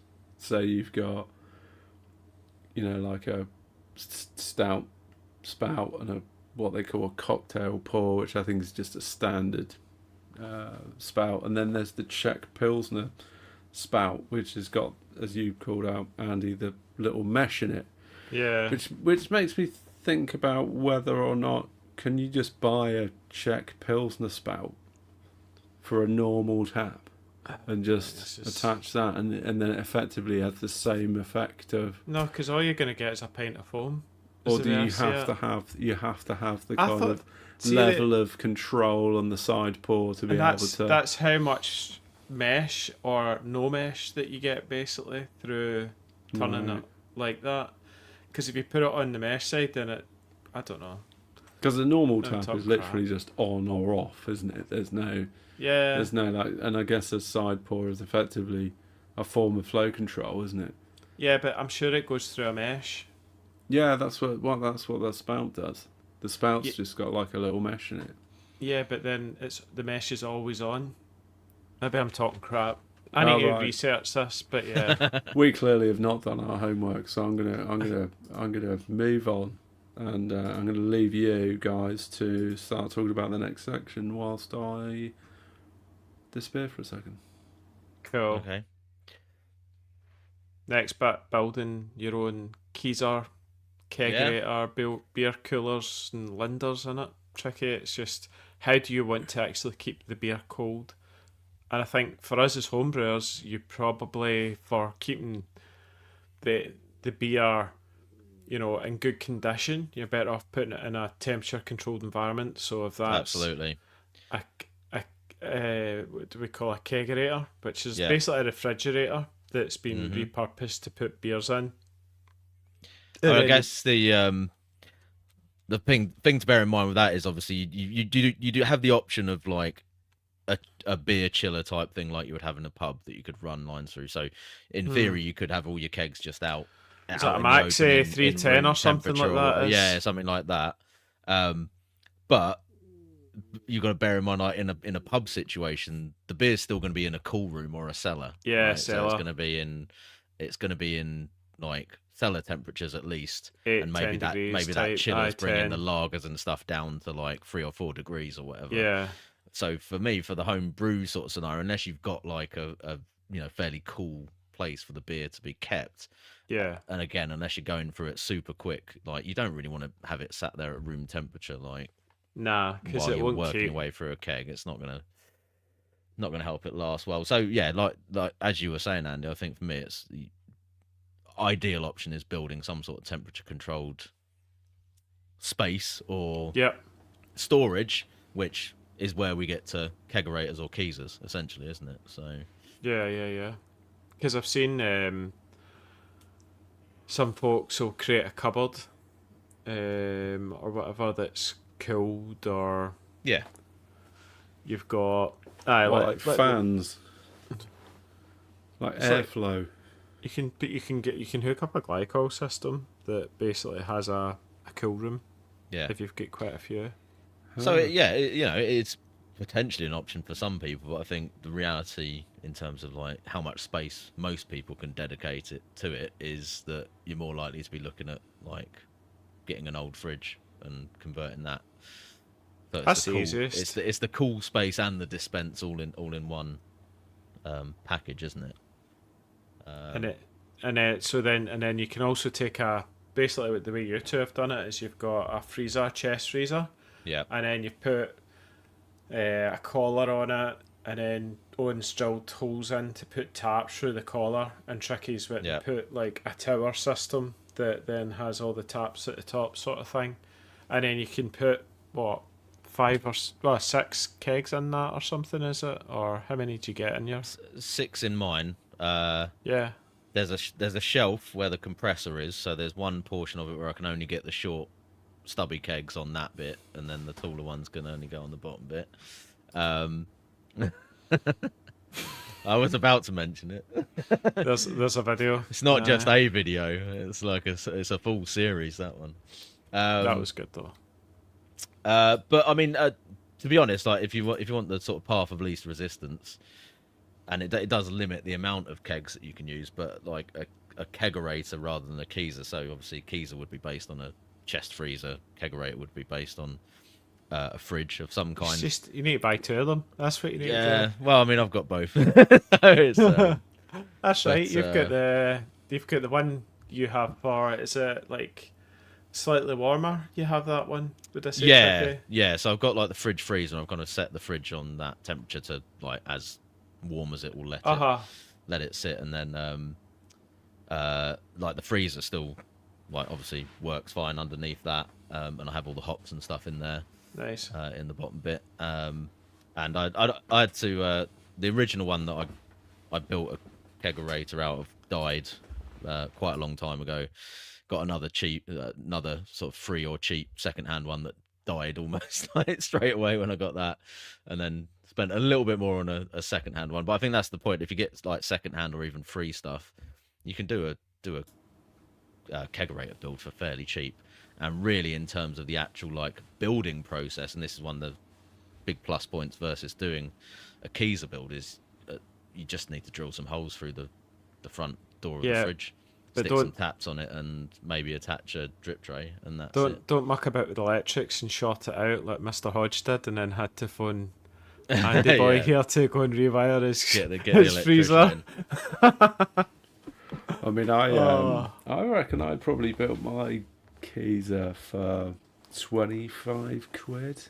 Yeah, I think I bought the freezer second hand off some really dodgy bloke. in Southampton. And then it was just like, I think I went down a wood recycling centre and just bought, a piece of 2x6 or something, I think it was. And whipped that into a collar, which was pretty easy to do with a chop saw and a 45-degree angle, and just sort of stuck all that together, and like you just glue it on.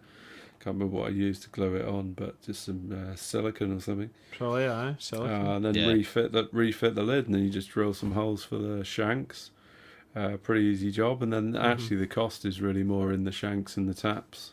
Yeah. And all the fittings. That's really where the cost starts dropping in. But the advantage, I think, of a Keyser is you can actually tend to fit, depending on the size of the keys that you get. Like the small freezers, you can typically fit 4 kegs in.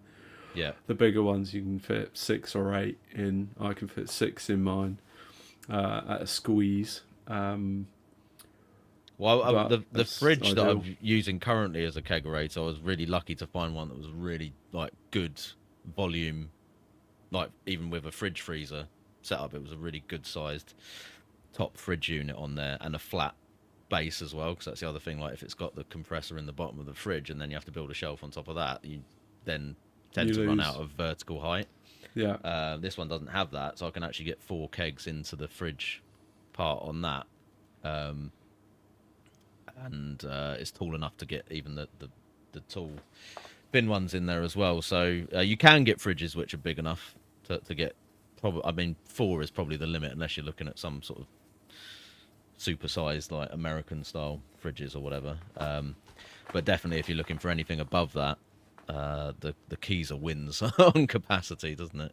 It does, for sure. Yeah. Does Andy know we're going to a commercial break now? Not sure he does. I don't think he does. Oh, whilst we all watch him top up a beer directly from the Excelsior tap, by the looks of it. So I'm going to propose we go to a commercial break.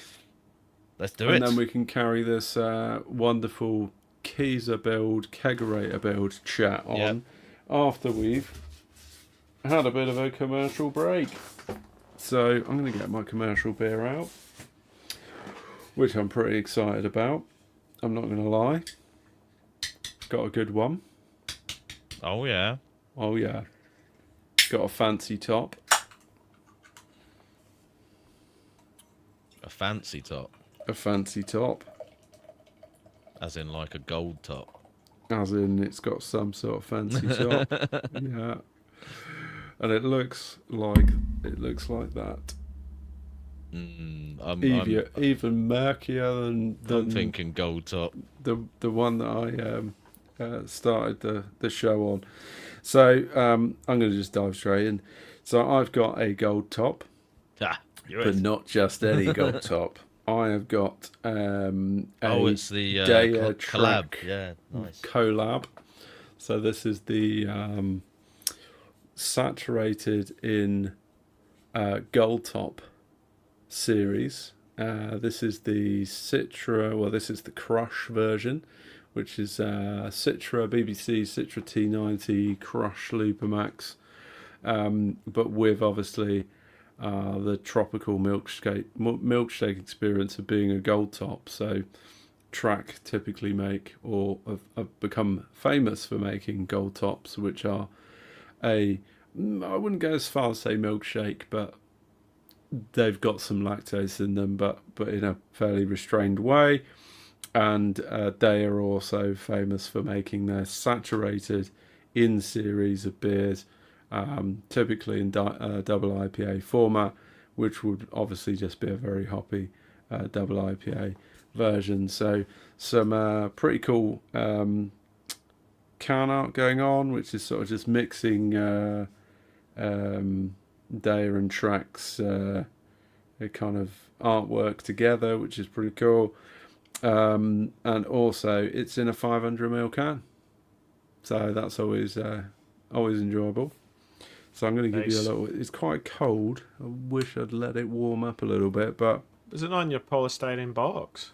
It was. That's why it's still all cold. right, and it's still keeping it cold. That's amazing. Oh, there you no, go. Another top tip. Yeah, this polystyrene box, which I think I got from who knows where. I think I had some meat delivered in it once, and I use it all the time for the podcast just to keep my beers cold. Yeah, yeah. And honestly, you could put beers in there, and they'd stay cold for 12 hours probably. That's cool. Looks Right, pretty on the milky. nose. Eh? Looks super milky. Oh mate, yeah, look at that. I'll show. It's I'll so show pale. Show the camera again. Yeah, The appearance is very, very pale. yeah. Very, very murky. So it's almost like this kind of bordering kind of yeast starter Isn't it? appearance. Really, really fluffy white head. And the thing that I get on the nose is just like, it's actually super dank. It's almost got like heavy mosaic vibes on it, like gym sock dank. Which is interesting for the fact that it's Citra and Crush. Oh, is it Crush? That's what the dankness will be. Which I think is Crush is not actually a particularly new hop. It's been around for quite a while. It's just 586, isn't it? No, It was the one. HBC 586. Yeah, we got it at the BrewCon. So Robbie had it there about 3 years ago, and he gave us 50 grams of it. Basically, at the time, I only got 50 grams. Tricky got about half a kilo or something, you know. Probably. But Filling Crush. his coffers. Not of that particular hop, but probably in total, yeah. I had Hoddy's one last night. The Crush one was a. Did you have that? I think it came in our pack that we'd got. There was a Crush beer in it. Yes, yeah. And it was like really good. So I missed all of that because I popped out. But what's in So this? Obviously, there's Crush in this Citra- beer. No, is it Citra and Crush? Yeah. Owen looks like he's thinking very deeply about Oh, I am thinking very what deeply he's about this. about to say about this beer. I was taking the opportunity whilst Andy just chatted about Crush. Crush in other beers, and just to take this beer in, which it's interesting about. It's quite sweet. That lactose definitely adds like an upfront sweetness to the beer. It is quite boozy. Like, I know I'm drinking a double IPA. It's pretty thick as well. I don't think I would want to drink any more than one of these. In all honesty, I think it's kind of a bit of a showpiece beer. It's not your kind of balanced, drinkable beer, but I guess it probably is never going to be like a sort of milkshake double IPA. Yeah. But it is a fun beer, and I just can't believe how much gym sock there is on that. It's like gym sock. It's like if you put a bunch of canned peaches in a really sweaty gym sock and throw it around for a little bit. That's what it smells like. Which sounds utterly unappealing, by the way. No, it's Probably not the best description I've ever given. Yeah, it's funny how we sort of will regularly refer to beers as sweaty and like gym bag and all the rest of it as if it's some kind of like pleasant sounding descriptor. Yeah, I mean, like, But we don't mean it in a a negative way, but it's it's like gym sock, but when it's nice. If a sweaty gym sock fermented gym sock. ever nice. when they've really festered in the bag for a good Yeah. couple of weeks and they're smelling extra ripe. And weirdly, what I'm getting is like, you know, when you get like super fresh strawberries, but like really super fresh ripe strawberries, it's bang on that. You know, if you ever go strawberry picking, you pick like a one that's just almost at the point where it's like gonna collapse in your hand. It's mush. like that. It's got that Super ripe. sort of undertones of like cantaloupe melon. Yeah, it smells absolutely amazing. I'm not sure if a lot of that carries through on the flavour though.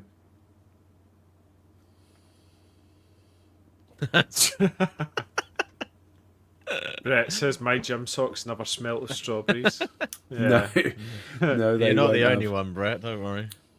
Oh, we've got the problem with the climbing shoes at the minute, where mine and Matthew's climbing shoes are proper They right humming. humming. You want to soak them in double IPA? Aye. Well, Yeah, I'll send you one. I bought like the spray alcohol, like isopropyl alcohol, to try and kill it. And then the latest I've done is I bought the boot bananas. It's like bananas you put in your shoes, and then that soaks and tries to Tries. I'd take Tries. it. I'd take it as not. I think maybe just putting them outside and airing them might be the best option. probably. Hang them out the window. I'm not gonna put that comment up on the screen. What But I Nelson? think Andy's just read it. Oh dear. Yeah. Oh, Yeah, Derek. extra crispy socks. Yeah. I don't know where to go after that comment. I think Salty. Yeah. this beer's salty. No, I think interestingly the dynamic of that lactose contribution almost changes the trajectory of the flavour coming from the hops. And it kind of just immediately adds this more fruity, this more kind of almost like if you take the fruit but then cover it in sugar. It's like the sweetie version or whatever the fruit was. So I'm just sort of getting a lot of really candied melon and really candied strawberry and really candied peach is probably how I would best describe the flavour on that beer. So really fun, really enjoyable. I'll probably give it a 4.1. Not necessarily a one you'd want to have a session on. Cool. Certainly not at Fair play. 8%. 8%. It's not a dipper unless it's 8%. Yeah, 8%'s the standard, I think, for a dipper. Yeah. I seem to have an absurd amount of dippers in the fridge at the moment. So Not complaining. It's good problems to have. this is the one I just cracked this. It's obviously when we get sent from Bill House as part of the big pack, the Merc Bro. Oh wow, I've had that for a little while then. Nipa. Yeah, when did we have Bill House? Smashed all of those beers in very short order. July? Yeah. I reckon July. There you go. 6.5%, and it's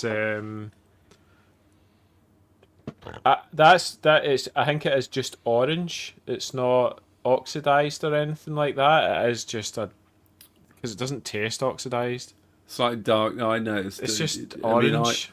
I drank mine not too long after we had the pack, and it was exactly that colour. Yeah. Yeah. It's just a darker malt bill. Yeah, it'll just be like pale malt and lots of it because it's 6.5%. But there's probably some caramel in that. I was going to maybe. say you can very easily end up with that sort of colour if you have caramel in a hazy. Yeah. I think even just like pale malt and then a bit of haze, because if it's a darker, like like that kind of 6 CBC type pale malt. Yeah, or even just Marisotto, maybe. Maybe. Just Yeah. regular Marisotto. Does it say? No. I don't think it says it on the can, does it? It doesn't. It tells tell you the hops. It tells Mosaic and Simcoe. It is just pure like dank sort of that mango-y, like dank thing. You know what I mean? Juice, like dead. It's got this lovely sweetness. It doesn't taste 6.5 either. This drink's lovely. Yeah, I really like it. It's just smells great as well. It's got that pure super tropical aroma off it. It's nice. Very drinkable as well, which is it's going down pretty quick anyway. I think for me, like as you know, I love a double IPA, but I think 6 to 6.5% is Magic. the perfect magic point for a hazy beer. Yeah. Like it carries enough weight. Flavour. It's not alcohol warming, and it just helps to like lift all the hops up. That's where it's at for me. It's like Bullhouse and Hoddy's beers as well was the same. It's just got super drinkability to them. I find they just. Whereas like, you were talking there, Owen, about that beer, it seems it's like quite a, you know, it's quite thick and maybe a wee bit of a struggle to Oh, drink. it's a treat. It's a treat beer. It's what I Yeah, like to it's call a treat sipper. beer. Yeah. It's a one-off. Aye, exactly. Cool. It's not a beer that you're drinking, despite exactly what I'm doing tonight. Drink it in the middle of a session. Good. You may Right. or may not get absolutely no sense from me in the next second half of this Oh podcast. no, you don't tell me you're gonna pass out. Oh no, I'll just be dippered, and then I'm just going to be babbling Dippered out nonsense me at you for the next hour. Nice. Sound. Yeah. You done there, Andy? Yeah, I'm done. You go that's for it. I've got something a little bit unusual. Brazilian lime goes. Benjo Benjo. Baronga by Bang the Elephant Brewery. Oh, I think I've had that actually. I came across this one in the local bottle shop, and I had to pick it up because I did a homebrew recipe kit version of this beer yeah. quite a long time ago. The guys at Brew Day sent it to me because I think Yep. Bang the Elephant are a Nottingham brewery, and they've done quite a lot of kits with various breweries, certainly that are local to them, as well as a few others. But yeah, this was it was like the first ever attempt at doing anything like sour or remotely in that style. Involved juicing a lot of limes. Yeah, I And, remember were you grating them or something Yeah, as and well? lime zest. There was lemongrass in that recipe, if I remember Yeah. rightly. Brewed with the 300 limes. whatchamacallit. It's not quite one of those like shower gel bottles where it's got 300 limes in it, but it was close. And yeah, what's it called? Philly sour. I think brewed that with. So yeah, I was out of curiosity because I'd never actually tried the original beer. I was like, well, I've got to pick that up just to see what it's like. And great can out, by the way. I think the can's awesome as well. The Yeah. parrots and Brazilian sort of jungle vibes going on there. In the glass, absolutely zero foam on it. Funny that. No head retention, but yeah, not really necessarily a thing with this sort of beer. It's kind of got a slightly Pond water appearance. pond water kind of not the Maybe most not not the most appealing. shade of yellow anyway. Reminds me of a few other things that you wouldn't necessarily want to be It'll drinking. come but out the same colour. yeah, it may well do. On the nose, it's basically just kind of like lime cordial, really. It's just It's kind of lime- like lime literally and smells more like lime. lime cordial. It's not quite as like potently, lime Does look good. smelling as you would expect, but it's just that to me it's just a kind of like lime cordial and not much else on there. But yeah, you get the feeling it's going to be very tart Puckering. lime flavour just off the aroma. This is the point where Tricky's head literally turns inside out. There's a lot going on. Just disappears into his head, into his body. Sorry. I think it's just zapped all the liquid out of his mouth. Wow. Yeah, when like you have a sour beer and it Saliva. just immediately makes the like back of your jaw sort of go. Oh, the cheese gland. Yeah. Yeah, it's kind of on that along those kind of lines. There's a lot of lime in there. Fuck me. Aggressive. Is that an Aggressively aggressive beer? lime. Yeah. Are you wishing you picked up the IPA, the NEPA, the Dipper? Could have gone with that track beer, couldn't I? But no, I mean to be fair, I do like as far as like cocktails and stuff go, I'm a big fan of a lime margarita, Yeah. and this is about as close to a beer version of a lime margarita, I think, as you can get. Obviously with the goes element as well, and that you'd have that slight savoury note of like a salted glass with a good Yeah. margarita and all the rest of it. Not doesn't quite have that sort of orangey element that you'd get with the triple sec, is it? They put in a margarita normally, I think. it's difficult to say anything about this that doesn't involve the word lime. It's sour. It's limey. It's sour. It's limey. Is there any other flavours? Any malt I mean, there's no, there's no malt character really at all. I mean, I said that the homebrew version I did had some lemongrass, and I think there is maybe a slightly sort of like herbal kind of note That's to a it, a lot of little bit of a lemon. floral thing, but slightly salty, savoury, kind of lime, sour. There's not really much much else descriptively that I can say Margarita in about a it. different form. Yeah, it's Brooksy basically wants to that. know if there's anything positive about it. Well, like I said, I quite enjoy a margarita, so for me, I don't mind this. Once you get past that first initial The 300 it's lines. turning my face inside out sort of moment. Spunky lime. It's Brooksy quite describes nice. as. Spunky lime. Yeah, if you like Del sock. if you like your margarita with Del sock in it, then it's gonna be right up your street. I don't want to think about Dell's socks. I feel sorry for his wife.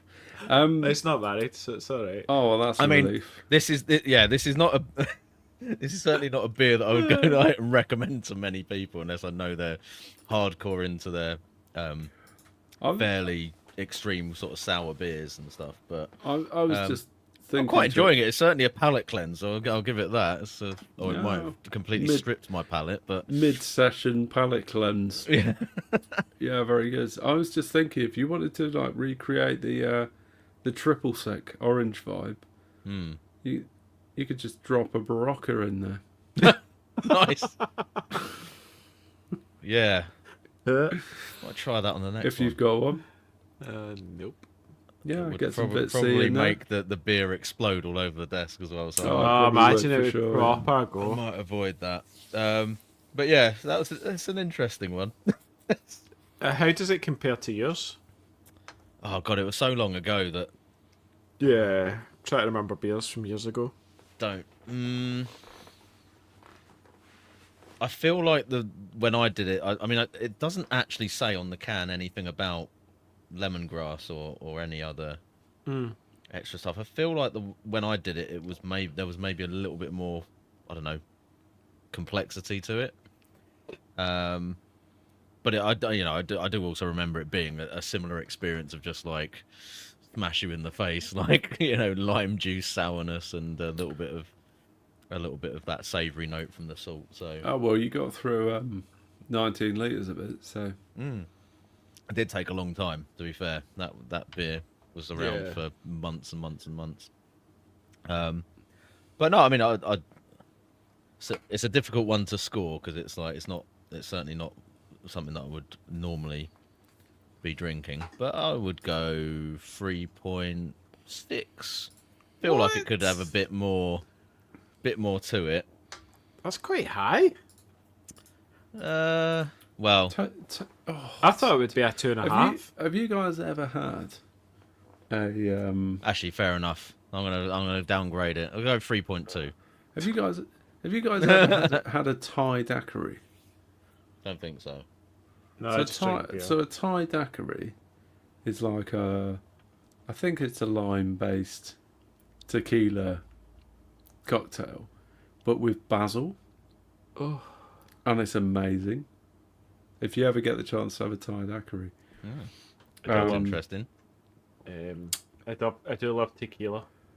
I think actually, like, if that beer just had something like basil in it, Yeah, no, I reckon think it could just like totally different dimension. that's what I'm feeling really. I feel like it's it obviously does the lime thing, but it's a bit one dimensional. It's a bit needs something else in there to. I'm making a note before I forget that I'm going to try and make a Thai daiquiri beer. New mission. Brooksy wants to know, is it basil or Thai basil, Owen? I think it's just regular basil. Yeah, I'm pretty sure it's just regular basil, but Cool. I think Right. Thai basil might be better. Should we pull Could be this pod interesting. back into? We're gonna have to, because we're We're approaching getting- 2 hours yeah, already. we're heading for 2 hours Nominally right now. halfway through. So we were kind of in the middle of the Keezer kegerator builds discussion. Yeah. So I feel like probably a little bit more to talk about on that. Yeah. Kegerator, I think, is the easier starting point for that, because it's, I mean, as far as what you need for that, obviously, if you've got your kegs and stuff already, or your gas, You need or to put whatever, a shelf. Sometimes you need to put the wooden shelves so in you- to reinforce stuff. yeah, and that's it. So then if you've drill got the holes in the compressor door. shelf at the back, you need a flat bit for the kegs to stand on. So you might need to put a reinforced shelf in. Don't try and put kegs on top, same as with a Glass. fermentation chamber. Don't put them on top of a glass shelf. Yeah. That's bad news.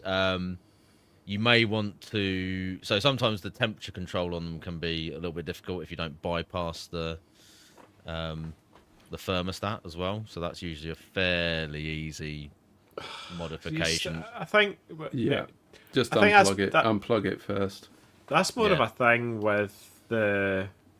If you're using a freezer, chest freezer, Yeah. right? That's the thing, you need the ink bird to do that. Whereas if it's a fridge, you don't just set it. Use the Actually, little, to be fair, little thing in with, the with a fridge. fridge, the standard temperatures are going to be pretty close to what you yeah, want it at you don't need to muck about for with the that. beer anyway. So unless you Um, want to be like really specific, or you maybe want to have it a little bit warmer than what it would normally be, Yeah, fridge temperature. the only reason my second kegerator's got an STC, what's it, the Inkbird, is because I was using it as a fermentation chamber and I dripped out. I'd bypassed the internal, Yeah, temperature probe, so I've still got that in to keep it at temp. So yeah. So I mean, like kegerator wise, really, possibly a bit of shelf fettling. I would definitely recommend getting a drip tray. Obviously, you need the taps and that, but otherwise, it's like the kegs and the gas lines and stuff. You just need to drill a few holes, take all of the shelves out and stuff from the fridge, and spend that's about 200 it, really, isn't it? Well, spend about 200 quid on flipping gas line and Well, yeah, fittings and that's where the cost of it is, isn't it? It's the gas Yeah. lines and the fittings and the John taps, Guest obviously stuff, themselves as well. It's amazing how quickly the cost of John Guest fittings adds up when you look at them and they go, "Oh, it's only like a couple of quid for that," and then you go, "Oh, actually, no, I need four No, of I them, need 14. and I need another four of those, and then I need the yeah." Yeah. So kegerators are fairly straightforward, I think, and there's plenty of videos and guides. I think the Malt Miller have got a video on that. I think I did a video for the original kegerator that I built the first time round. Keezer's a little bit more involved. Main reason being that most chest freezers are not going to be tall enough for you to sit a keg inside and Yeah. have gas fittings and stuff on the top of them and be able to close the lid. So that's the reason that you'll pretty much see all of them with a collar around them. And to do that, you're going to have to take the lid off and then basically, I think Owen was talking about it before, just build a collar out of wood, stick it down on top of there, and then refit the lid on top of that, which will give you the extra height. And as an added bonus, for the most simple kind of Keezer build, you can then mount your taps through the collar on the front, which I think is what you've got, Owen. Is that right? Yeah. You're muted at the moment, mate. Yeah. Sorry, guys, I was typing, so I muted myself. Saves you drilling holes into the actual freezer. Yeah. And that's a good point to make, whether you're drilling holes through fridges or freezers, is just to be really careful in terms of whether or not there's coolant lines running through that panel that you're drilling at the time, because that will basically just kill it straight away. Because if you hit a coolant line and it drains releases the coolant gas, it's fucked. You can't fix that, can you? Pretty much. Yeah, as far as I'm I aware. did it's that done. with a fridge freezer one that I had, and I hit a line, and that was that. Game over. You just hear that, and you're like, well. I mean, well. that's generally never going to be the case for a fridge door, because yeah, it just won't, because they can't run cooling lines into a door that's, obviously not actually part of the rest of the thing, but it can potentially be on the sides as well as the back. A lot of fridges, it might just be The the back, but frame. it can go round the sides Yeah. as well. So be aware of that. Yeah, yeah. And similar for chest freezers, I think they can be around the sides as well as the back, or is that? Yeah, I mean, I think I don't. I know less about how the chest freezer probably works. I think it's probably all the way round Yeah, and at the bottom, and maybe not at the bottom. It might only be the sides. I know that my larder fridge is only at the back, yeah, so I'm fairly certain there's nothing on the, like yeah. when No, I cold that's the crash a same for beer. me. I tend to get ice accumulating on the back of the fridge, but Yeah. not on the sides, which is quite handy to know. If you are trying to sort of look out for where your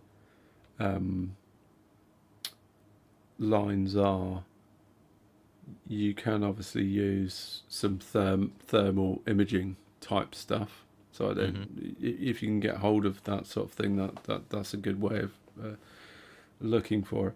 I think you can also make up a paste with like corn flour, and you can kind of you can sort of paint that on, and then typically you'll kind of almost see where the line is kind of it just sort of highlights where the lines are, Oh, really? which is Not heard that sort of a kind of low cost way of being Yeah. able to find out where the lines are. It's not super reliable, but Yeah. that's another way of doing it, which I've done in the past. Yeah. I can't recall how successful it was. I think but the other kind of like really low tech, way of exploring that is if you're drilling a hole through a panel and you're not 100% sure, obviously just do the initial hole through the surface of it, whether it's the plastic from the inside or it might be metal on the outside, and then once you're into the insulation, get a skewer or something like that and just sort of prod around and see if you're hitting any metal on the way through. If not, crack on. If you do hit something, retreat and go somewhere else. Yeah. I guess you could also use one of those, like, depending on the material on the inner and the outer, which for the most part cheaper. Fridges are made of plastic. You could use one of those like pipe finder things, couldn't you? Like the DIY things for sort of finding out where the electrics are and where the pipes are. But then is it not because it's looking for metal, and then when you run, the fridge is made of metal anyway, so it's just going to go off anyway? I mean, if it's made of metal anyway, then you're screwed, right? But it was just a. Is it plastic on the inside? I don't know. Actually, I've got one in the house, so maybe I could try it and then report back to you. I haven't tried it. Yeah. It was just a thought that Could came be to mind. There's a Could be an YouTube option. video. There you go. Yeah, there you go. Easy. What about we haven't discussed is beer line? Because there's all various different types, isn't there? Yeah, I think we were probably going to talk a bit about that later when we were talking about flow rate calibration. Yeah. And we were going to talk about beer line diameters and things like that, but we can cover it now if you want. Right, should we talk a little bit more about the Keyser build options as well? Yeah, and then get on to that. Yeah. Yeah. So we've got to the point where it said you've got to have a collar because we need the height in order to get the kegs in and give you room, because it's not just the keg height, it's also the disconnects on the top, and then the tubing is going to be coming up at an angle off of those as well, because it's angled up. So even if you think you can get the kegs in under the lid, you might then struggle once you've got all of the lines and everything running as well. So pretty much a collar is going to be essential. You want to keep it super simple, put your taps in through the collar, but then you do have the option of doing various forms of tap tower kind of type builds. Doesn't mean that you necessarily have to build a full-on sort of bar top on the top of it like I did with my Keyser, which was kind of taking it a little bit to the extreme end of what you can potentially do with it. there's loads of amazing like examples of Keyser builds online as well. If you do go and look it up, all sorts of really cool design ideas and stuff. Some people will build the actual chest freezer into like a full wooden surround and do all sorts of stuff like that. You can, do sort of tiled tops on top of them and all the rest of it. But equally, you can do a really simple tower build where the taps will be mounted on a tower on top of the Keyser, so they're going to be more at a sort of typical kind of like serving bar kind of height, I guess. You can do that with some like pre-made beer towers, so that would probably be the easiest option. Is you get one of those stainless steel towers and mount it on the top, and then you'll basically just be feeding your beer line up through a hole in the lid into that, and then onto the taps on the top, so you can have your taps a little bit more elevated. Treat the top of your Keyser as essentially like a bar top, and then you can have the drip tray and stuff. The ultimate solution is just to build a complete bar with all fonts on it, and then you just plumb everything into the various fonts that you have. Yeah. That's what Derek Hodge did. That he's his all set up, so he's got the Keyser below the bar, and then it's like then he's got this big bar, and then all the fonts and stuff, and then that's a everything quality runs way up. to do it. Yeah, so that's another point. If you've got room and you can do a full-on bar build, the Keyser doesn't have to be the bar itself or have the taps on it at all. It can literally just be the storage for the kegs. Yeah. So a few sort of pros and cons of the two approaches. I think obviously the with the tap straight through the collar, it means they are going to be like sticking out from the side of the Keyser, and that I guess that can make them potentially something that can get caught. And if you've got small people running around, makes it a lot more accessible to them. I don't know if there's any other major like issues with having it set up that way, but one of the reasons I wanted to have a tower type setup was to just bring it up to sort of the bar level and have the top of the Keyser as a bar essentially, and it looks cool. Yeah. Disadvantages of that is if the lid becomes incredibly heavy, and like I have to have the springs won't hold it up anymore. You have to pull it out as well. You have to pull it out. So because the tower is at the back of the Keyser, that means I now need about, I don't know, 1.5 foot of clearance to pull it out.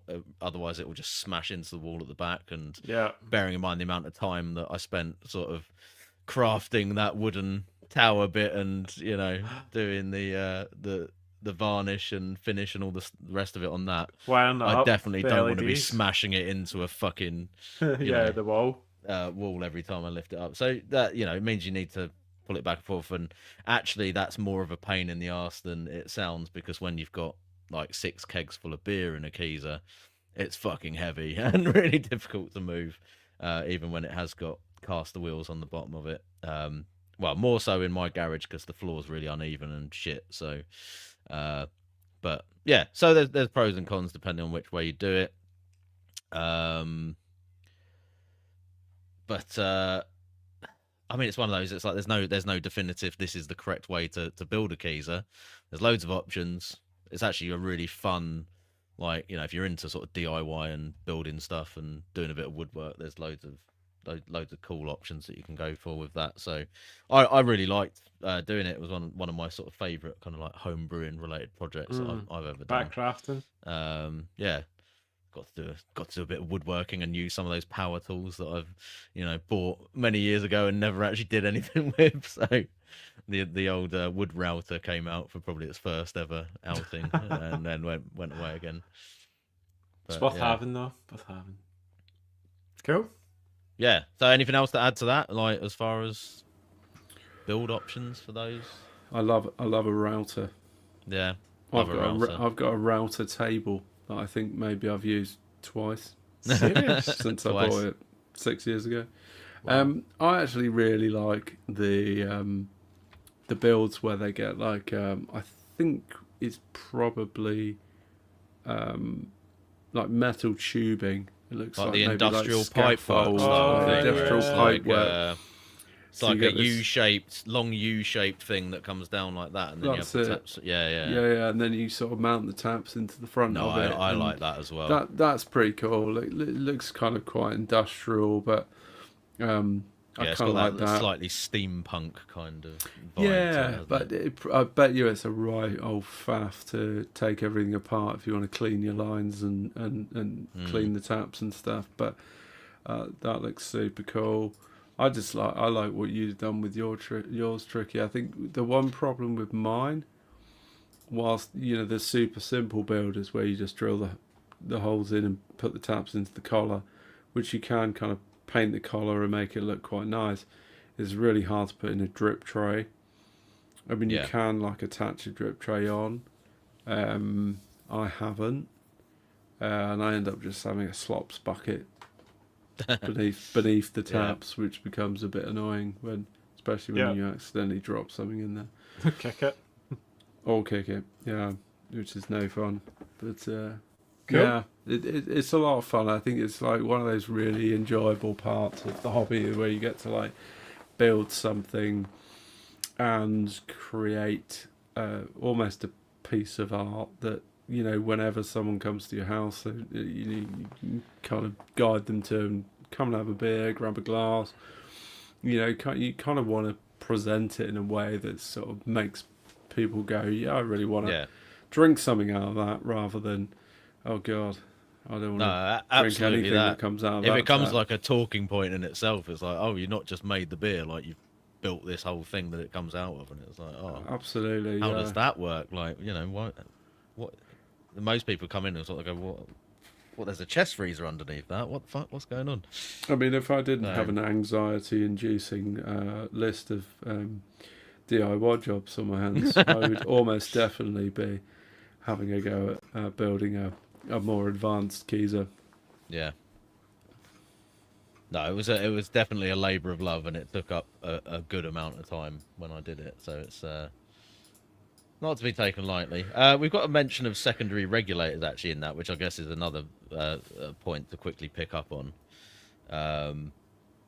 The build that I did, I was very lucky that a very generous gentleman by the name of Robbie Williams, not the singer, the bar fitter, or he was previously a bar fitter, sent me a whole bunch of stuff to help me out with that, which included a load of the pub style secondary regulators.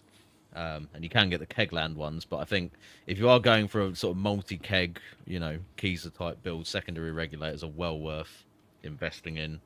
You can kind of like build your own sort of gas board type setup outside of the Keezer, or you can integrate them inside. In my one, I'd integrate them to inside the Keezer and put them around the collar on the inside, which up to this point has worked really well. Kind of keeps them out of the way, keeps it quite tidy as well. So I just have the one gas line going in, and then it all feeds off that. And the benefit of the secondary regulators basically means that you can independently set the pressure for all of the kegs and carbonate different style beers to different levels and have different serving pressures and all of that sort of stuff.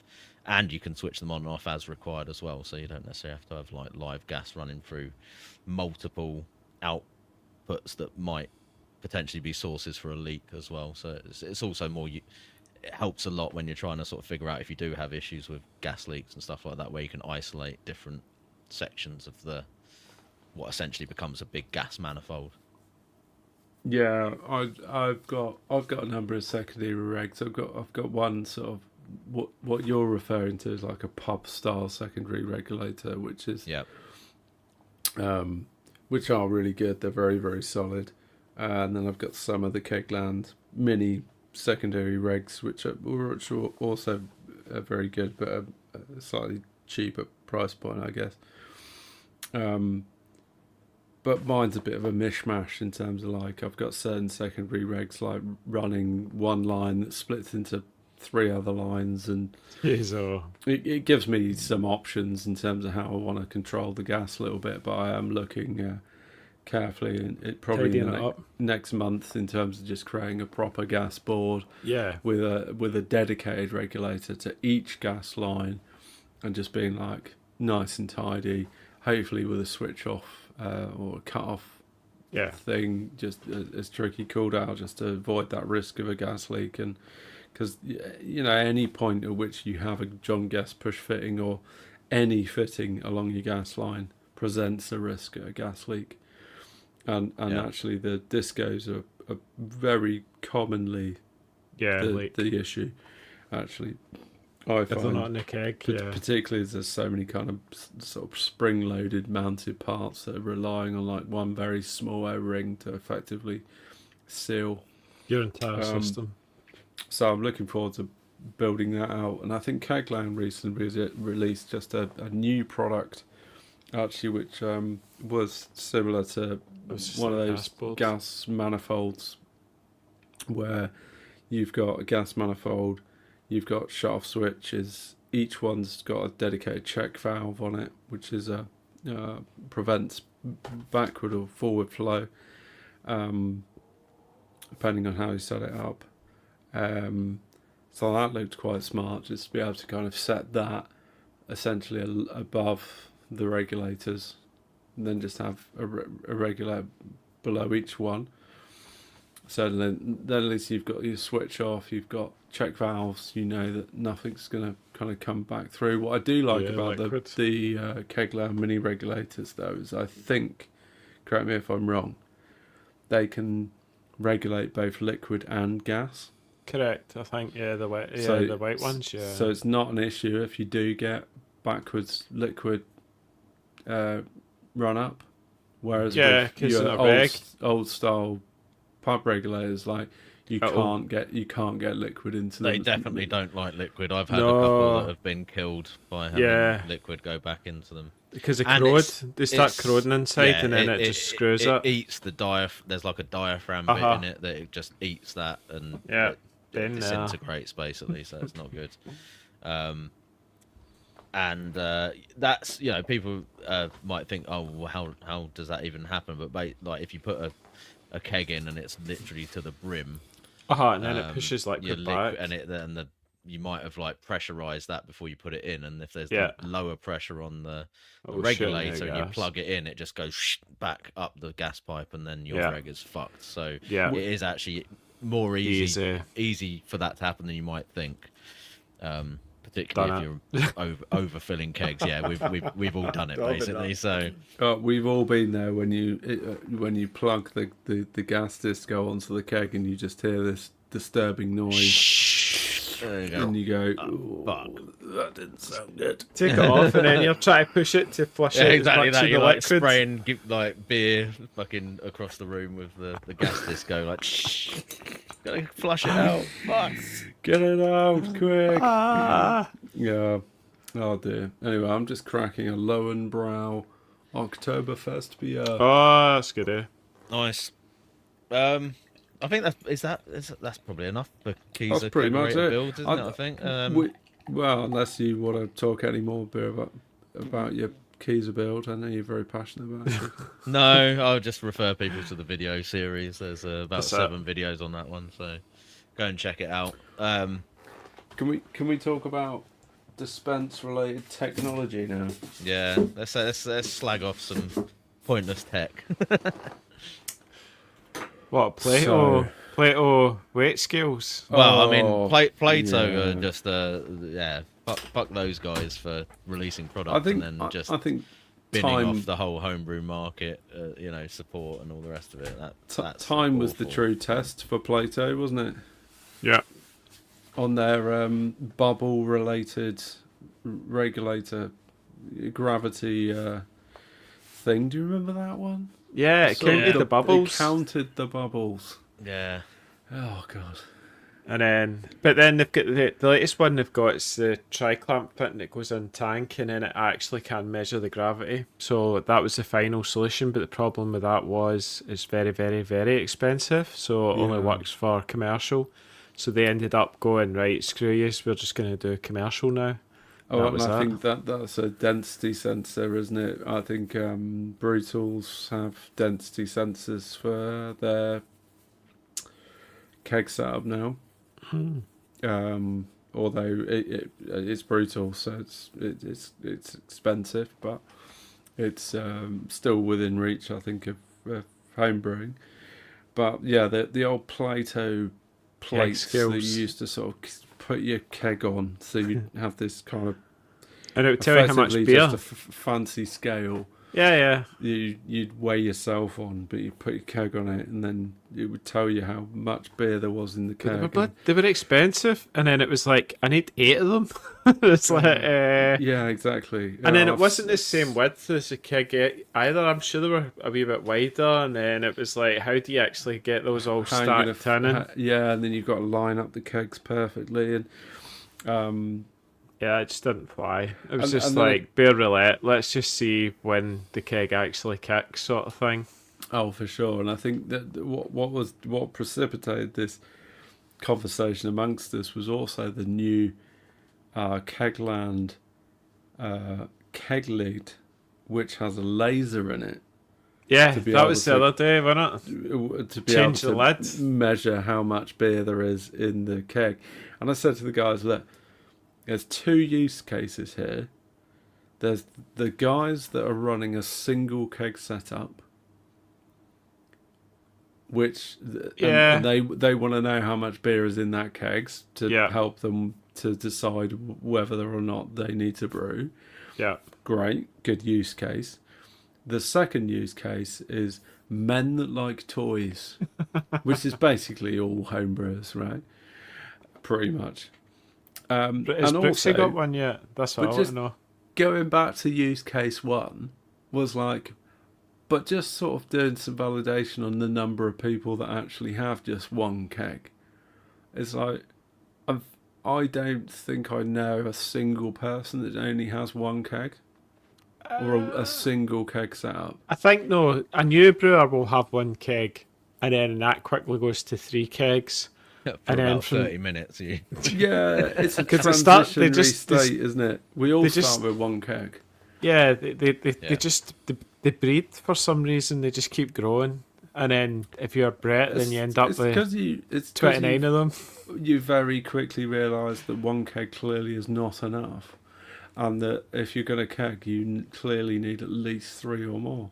In which Yeah. case, that totally blows out the use case because of course the use case on having you're not going to buy any more than one of these lids, right? Because A, they're expensive, and B, why would you need to know how much beer you've got in 3 separate kegs when if one runs out, you've got 2 other kegs to drink from in the period of which time it's going to take you to brew a beer and fill that other keg? Yeah, It just seems like they're trying to solve a problem that doesn't realistically exist. I don't think there's been It's a not just point that. in It's, the last 6 it's years. creating problems by trying to solve a problem Ugh, that doesn't exist as well, exactly. isn't it? It's like... In the No. last 6 years, Yeah. I don't think I've ever got to a point where I've gone, I haven't got, all of a sudden I've just run out of beer in all of the kegs Yeah. that I've got, because you just don't. You just, like, you keep brewing, you always make more beer, you keep kegs filled up, you've got enough kegs of beer going on that you're not going to run out. At no point have I gone, I really wish I could know exactly how much beer I've got in those kegs. At no point have I thought that.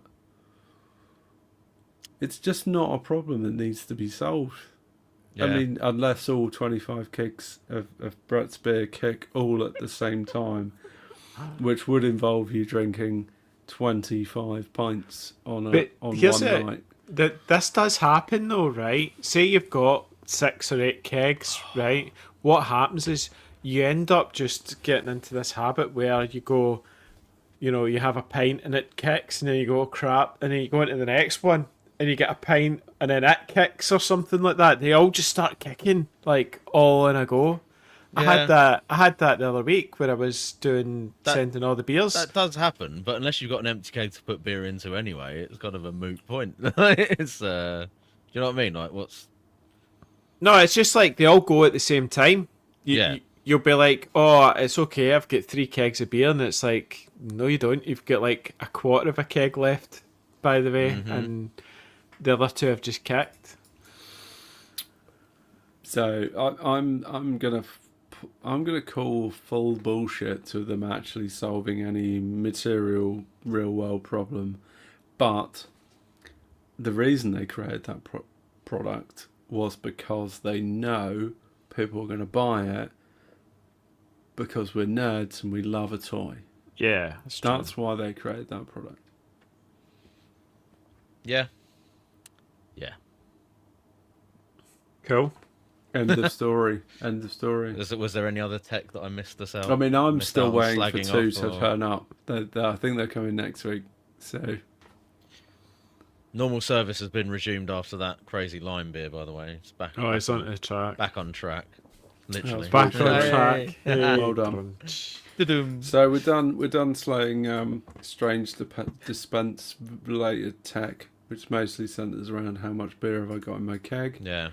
Which is You know, the only like sort of slightly more high tech home bar related stuff that I do kind of like, and I've never properly set it up, is there's a few programs around where you can do the digital beer menus, so you can make it so you've got like a screen with your that'd be cool. beers on and stuff like that. And I think that's the sort of thing for me where it would be worthwhile putting the effort in to do that, just to make it look a bit cooler. But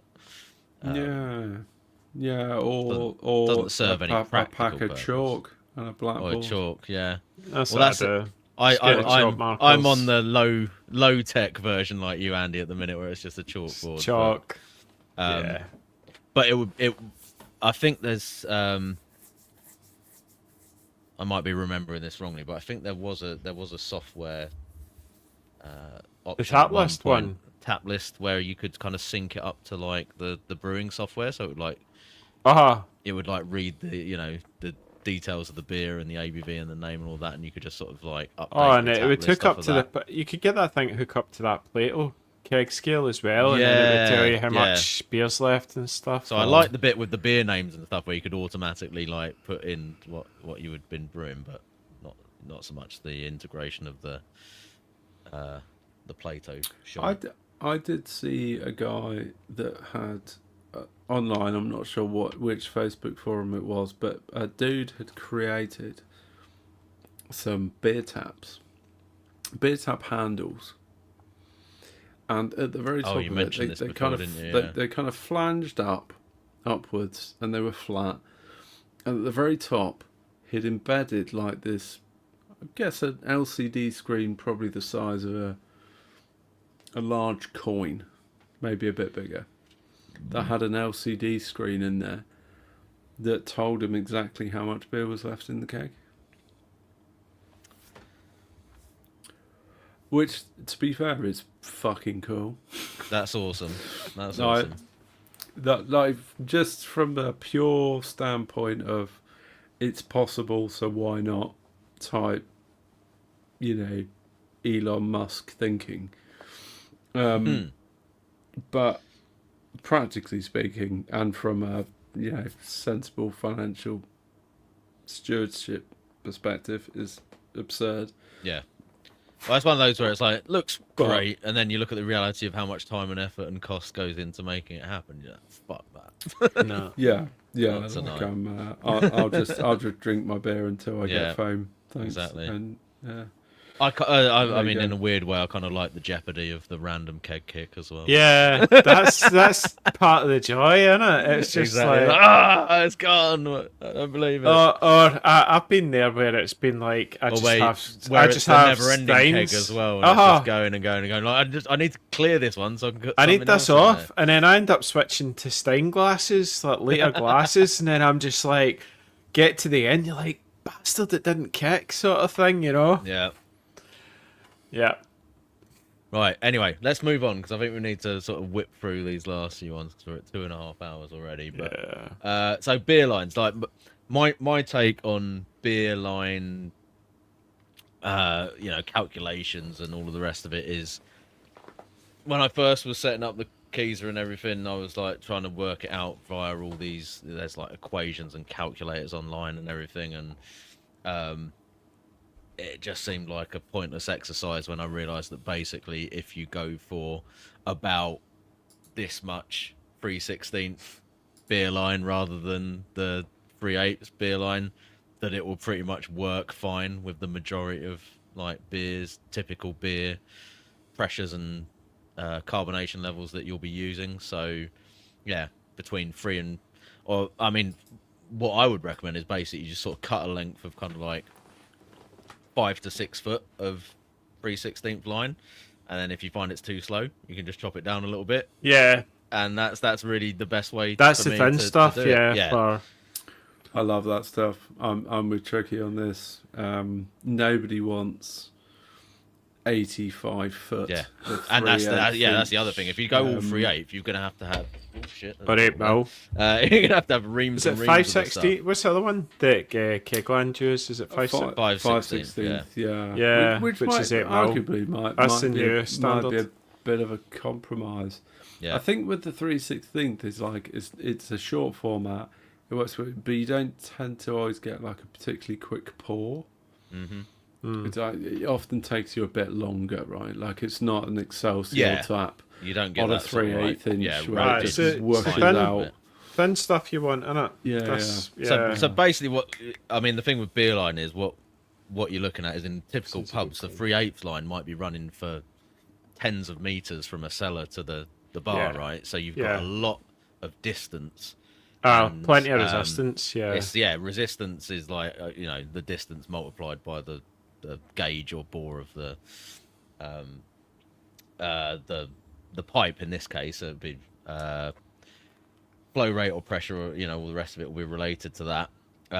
So with the thinner line, you can slow it down over a much shorter run of beer line. So for the home brewer, that's like perfect because your kegs might be literally just a foot above or foot below where the taps are.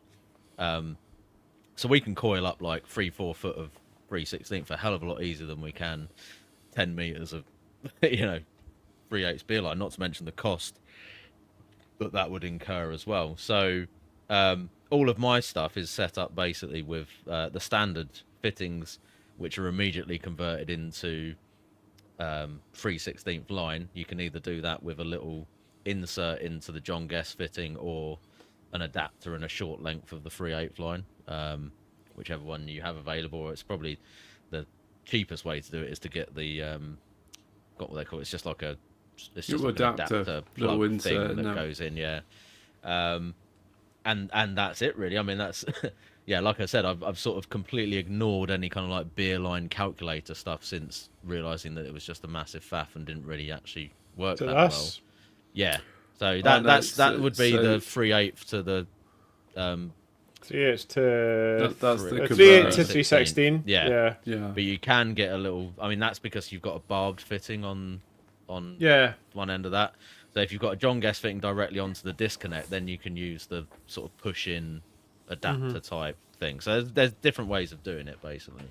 But you save yourself space, like cost, and just convenience by just going straight into 3/16 line for pretty much any kind of homebrew setup, as far as I'm concerned. I mean, don't know what you guys think. It's just infinitely more user friendly. Yeah. I think Chris Ibbotson was just talking about 3/16 all the way, far too much effort balancing 3/8. I think that when you're trying to use 3/8 and you've got beers at different pressures, at different carbonation levels, you kind of talking about the necessity to sort of add a meter or two or take a meter or two off. You can't really do that practically, whereas 3/16 line just minimises that necessity sort of balance quite as much. You still get a good pour. There's less line. I just think it's infinitely the best solution. Plus, you get those little adapters you were talking about that are super cheap. You just chuck them in. It just creates like a 3/16 line really easily. I've been doing that for years. I kind of gravitated towards that quite quickly. I'm not sure. In fact, I'm not sure I ever attempted even to go to 3/8. Yeah. Line no, I went any straight point. to that. Yeah, straight to 3/16, and works a treat. I love it.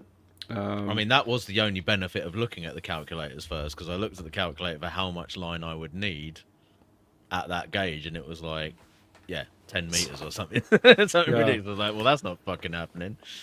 You need to per wrap tap, it you around know, your as well. house 18 times exactly. underground before you reduce the fobbing. You balance to the an line, acceptable yeah. level.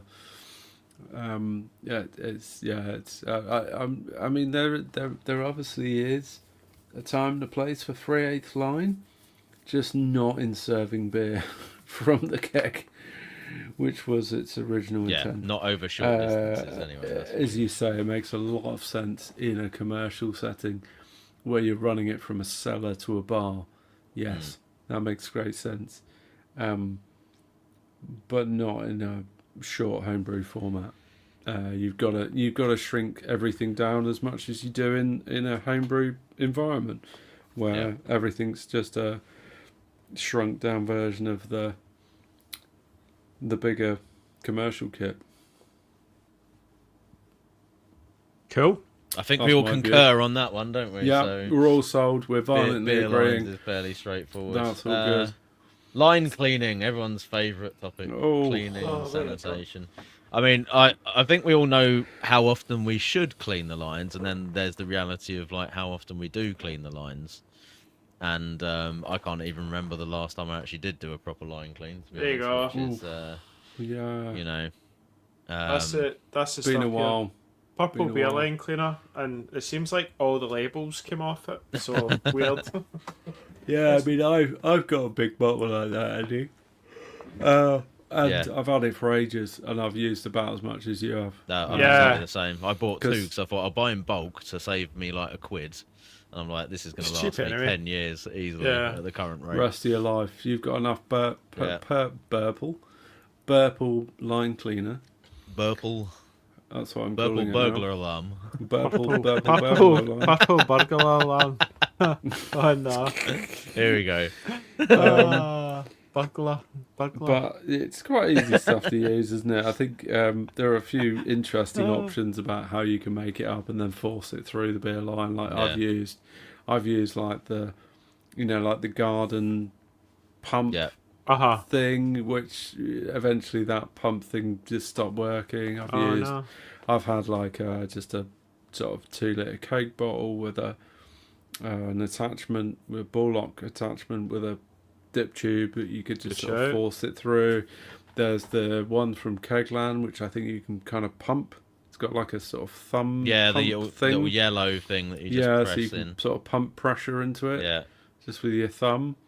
That looked Plastic like a keg. quite. They and they of are course, quite they've- quite handy, but I got one that did disintegrate like fairly quick. I think one of They- those they've malt, got- one of the they- malt Miller, sorry, mini keg. That one of those ox bars would be ideal, and then Yeah. you just fill True. it up. Yeah, I mean that's And the then thing. just If you've got run gas it. there anyway, like just Yeah. fucking use something you can pressurize Instead and of fucking easy. trying to pump something up and push it Um, through, that's just a pain in the arse. Yeah, But agreed. I mean, I would say like I've tried doing the sort of line cleaning just using the same stuff that I would clean the brewing equipment with, so like percarbonate and stuff like that.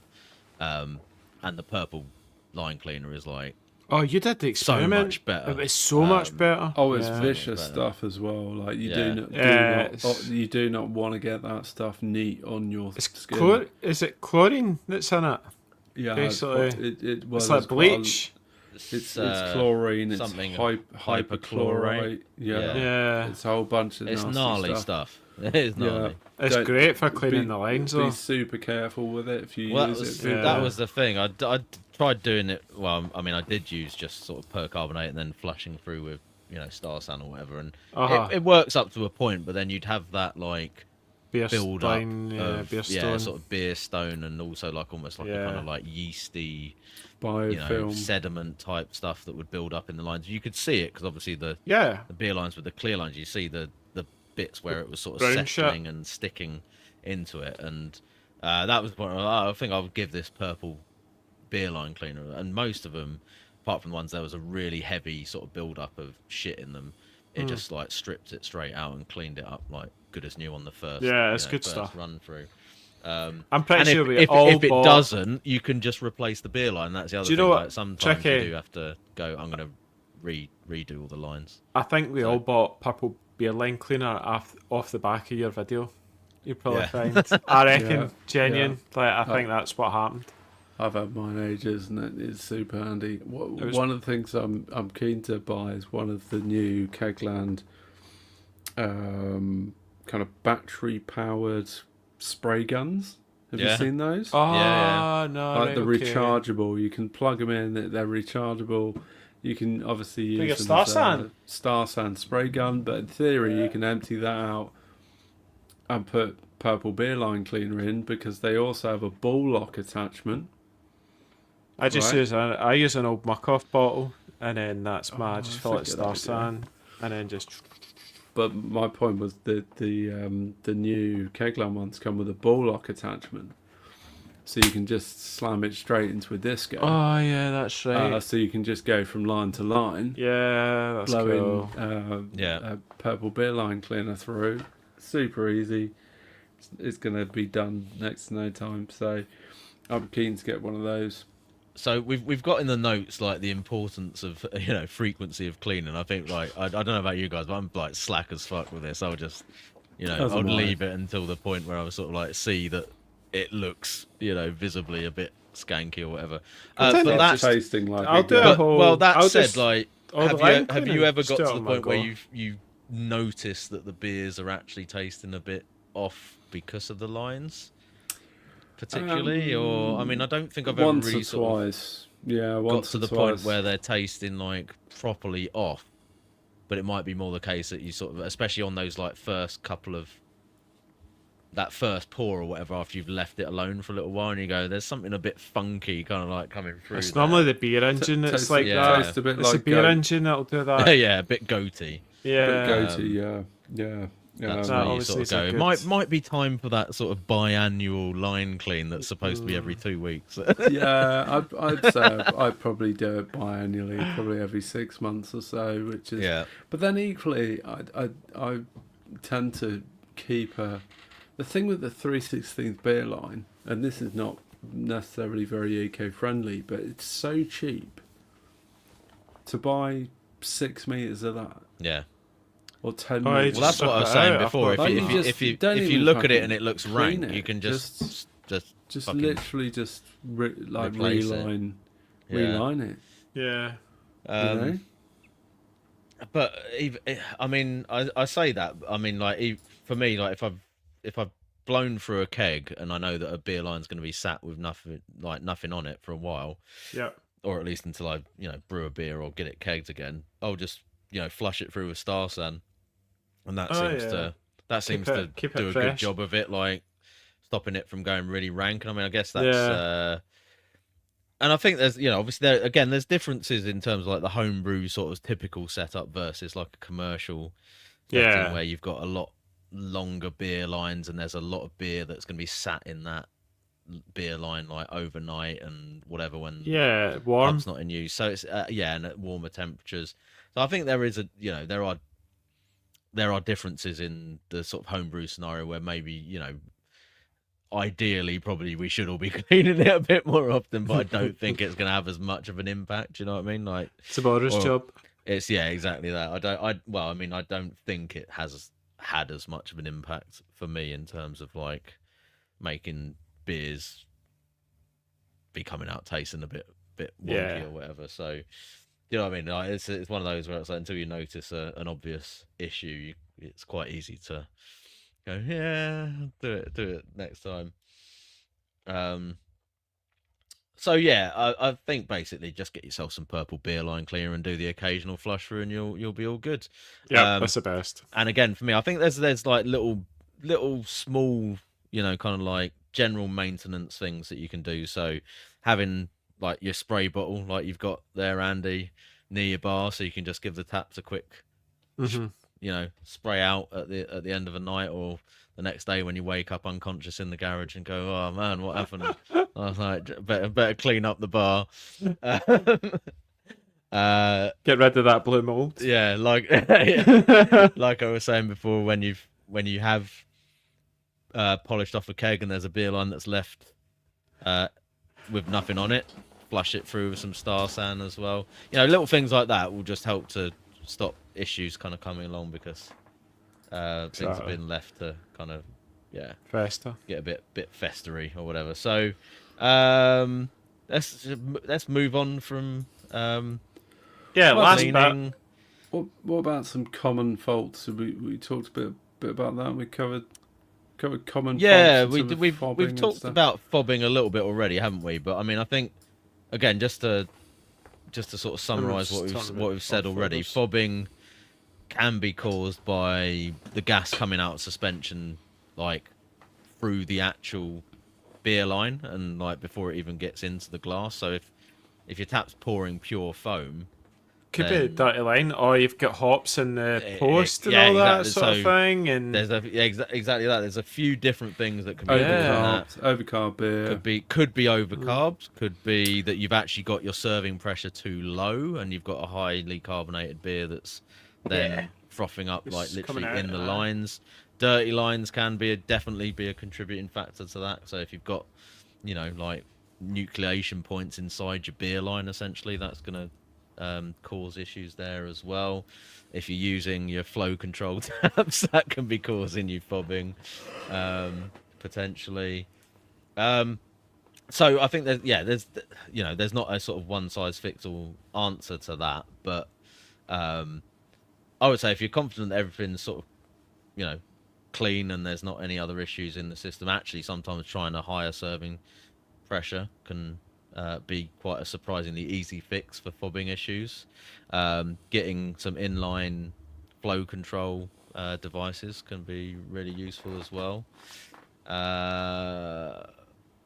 Just binning off the flow control taps completely and getting a simpler one that's going to help with the beer going through with that nice clean laminar flow. Yeah, temperatures are an interesting point Temperatures as well. are Sometimes good one as if, well. like things go from cold to hot, or Yeah. in theory, Oh, in the it summer starts that's to fob as well. really noticeable, isn't it? Like if the taps are literally like hot, the first beer out is always going to just be a frothy mess. And I find sometimes you're better off just like pulling through enough beer for the tap to cool, sack that off because it's just going to be froth anyway, and then pour a pint after that. Yeah, agreed. Yeah, that happens quite a lot.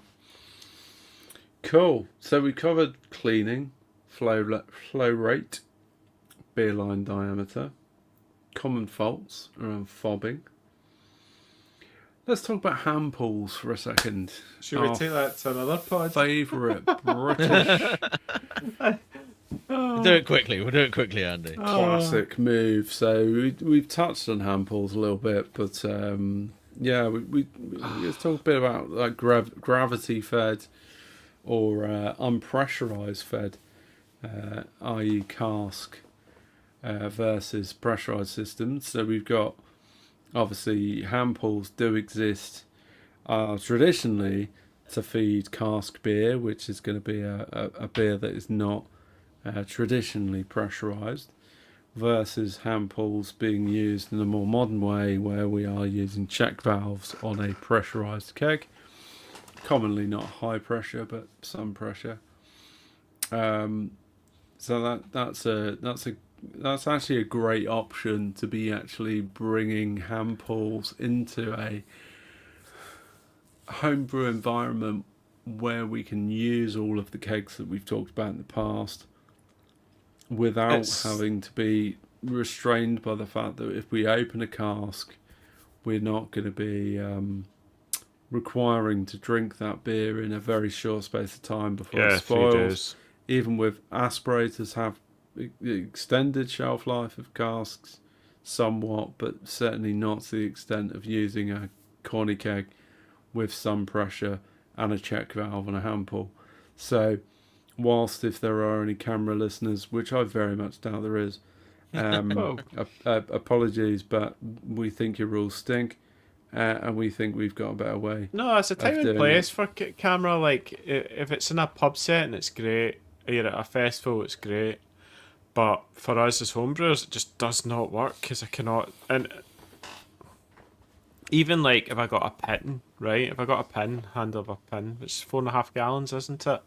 Yeah. I still can't. I cannot physically drink that. There's no way. So No. We have to have a way of like being able to do it. But even we've all struggled with it. It's like it's still not the best solution. I don't think. It's difficult, isn't it? Like you get the issue of Juddering. juddering, because even at the very lowest sort of pressure that you can put on a keg, it's still pushing it through at a higher pressure than what a hand pump should really be receiving. So you do 100% need a I've forgotten the proper word for it now. What's the valve thing for the hand pulls to stop it? Check valve. Check valve, yeah. So you do 100% need one of those because any kind of pressure behind the hand pump will just push the beer through it. Like if it's not got that in place. But yeah, I mean the hand pull setup that I did, it was basically a secondary regulator specifically for the hand pull keg that would be set to as low as I could possibly get it. 2 psi. It was just like if you push the pin in the corner post, you're just getting a little bit of gas. Yeah, coming. It was kind of like a sort of almost just like a sort of top up. Just a little breath of gas would come out of it. And there's issues with that as well, though, because like corny kegs are not designed to be running on that lower pressure. So you need to make sure if you are going to do that, you've got a corny keg that's got a really decent like mechanical seal on the lid. Because sometimes when they don't really push the, you know what I mean, like that lever, they don't push the seal up against the lid. If it's on 1 or 2 psi, that might just be like going like out the side of the lid seal, and you'll lose gas like. Not as quickly with a fast leak, but it's just. And he's done the bag, the plastic bag. Andrew Peacock's talking about plastic. bags. That's a great shout, and I think the Craft Beer Channel guys did that during their like lockdown quest for hand pulled beer, didn't they? Where he'd have the plastic bags of the 5 points best. Running off the hand pull. Who was the boy? Is he Welsh? Who was the Welsh guy that did it? Griffo did it. And then he moved to stainless after because he said it was a pain in the arse with the bags. Yeah, I mean, I've never used them myself, but it's an option, isn't it? I've never used them. I think it looks relatively straightforward. I would worry about oxidation in terms of trying to fill those bags. Yeah. But I'm sure there's ways and means around that. But I would say you're going to get a more realistic cask experience from the bag than you would from the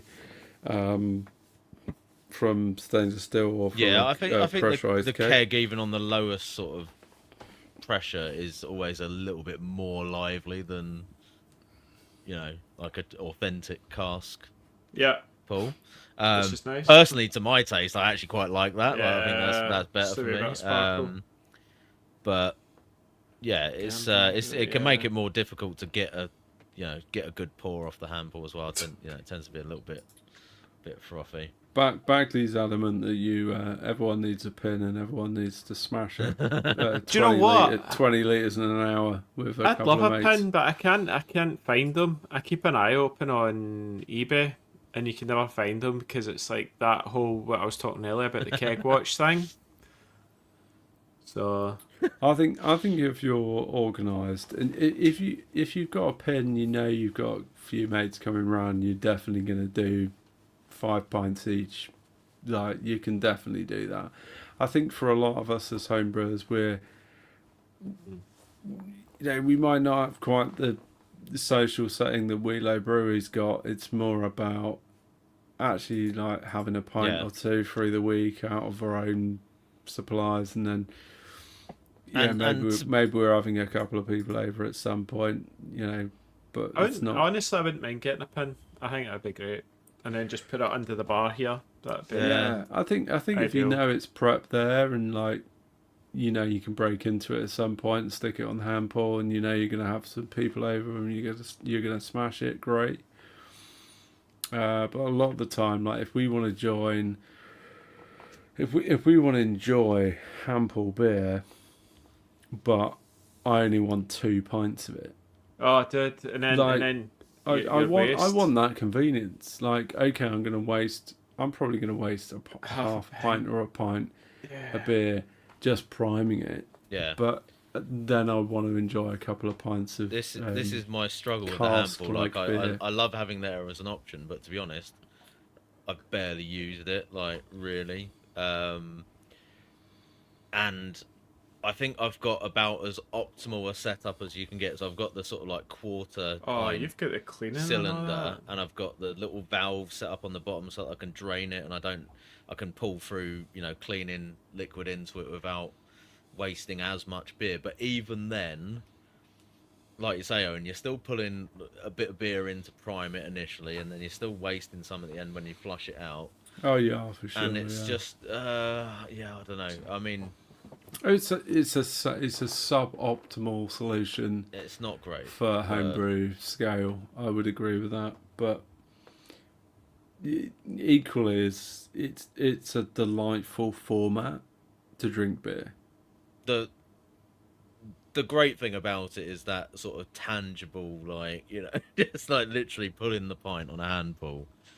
I think You're never gonna get that like enjoyable experience of pouring a pint just from.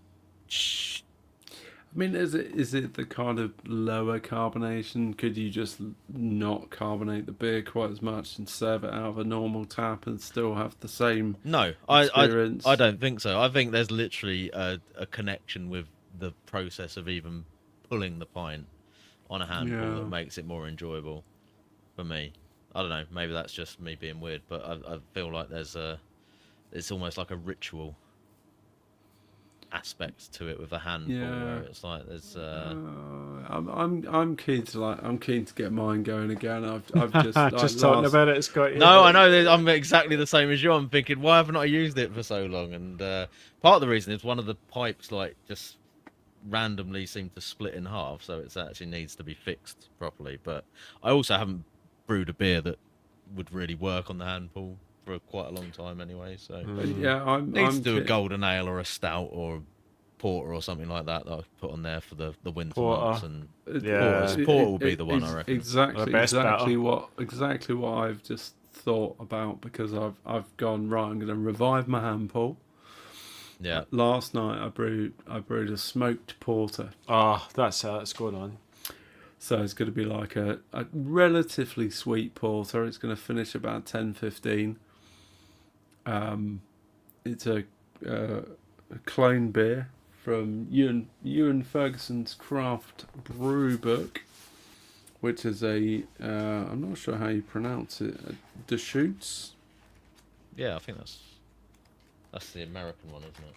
Yeah, which is a porter. It's called Black Butt, but I subbed out the wheat for an oak smoked wheat. Cheeky. Yeah, pretty cheeky. So it should be like properly autumn vibes going on, and I'm going to stick that on the hand pull. And even the picture is in a dimpled, lovely glass, proper grandad glass, which is literally I've got it in the house. screaming, serve me on a hand pull. Everyone loves a dimpled pint glass, don't they? Especially that. Unfortunately, it's supposed to be fermented with WLP 002, which is the SO4? Fuller's yeast, which it attenuates to about 70%, so it's quite a low attenuating yeast. Theoretically it does. Yeah, but so I've never found that to be the case in reality. It's always been not? Sort of No. 75 plus. It was supposed to finish like at 10-17, and I turns out I had one packet of that, but it was out of date, and I overshot the numbers slightly, so I shot for 2 packets of saturated. So I went with London Ale 3. Okay. Which I think will be interesting to see how that comes out. Probably a little bit fruitier. Hazier. Yeah, you say that. I don't think so. I've used it for bitters and stuff like that with I think it will clear absolutely up. fine clarity. Yeah. It's just If you're not dry hopping it, it's slightly slower to flocculate. Chuck but some isinglass in there. It doesn't automatically make it hazy just because they're all ale yeast anyway, aren't they? So it's not. Yeah, no, I added some full tablet Protoflock It should clear out all right. I'll put that on the hand pull. That'll be that should be an absolute banger. I hope. Mark's asking why 2 packets. The OG ended up at 10.58, I think. Oh, right, okay. Yeah, that's that's good. That's just yeah. leaning into the sort of strong beer territory. Yeah. It is, yeah, sort of warranted 2 packs rather than 1. I think 1 Strong, probably would yeah. have been stressing the yeast a bit too much, and actually I probably wanted a slightly cleaner. I probably wanted less yeast presence in the beer than stressing it out and pushing a lot of yeast I take it you character. use the other reason you used saturated was because that's what you had available in the Well, house. yeah, That would was. do the job You- as well. That's probably a good fit. I think I had like Nottingham was the other option, and I think That's that quite dry. I think that was going to attenuate quite a bit more, like 80%. And I wanted to try and keep the beer a bit sweeter, Okay. because Especially I the did- smoke. yeah, with the smoke plus the quite a lot of chocolate malt in it, it's gonna probably get quite dry anyway. Yeah. So I wanted that sweetness to kind of come through, just to sort of balance it out, really. All right. But it's an interesting combination of hops in the beer. So it was, from memory, it was a Bravo to bitter, Cascade, late hop in the boil, Cascade's and then beautiful though. I used Pearl. It was supposed to be Tetnang, but I didn't have any. Nice. So I used Pearl. So there's going to be a really interesting combination of like New World meets Noble hop into a arguably beer style that should have neither of those hops in.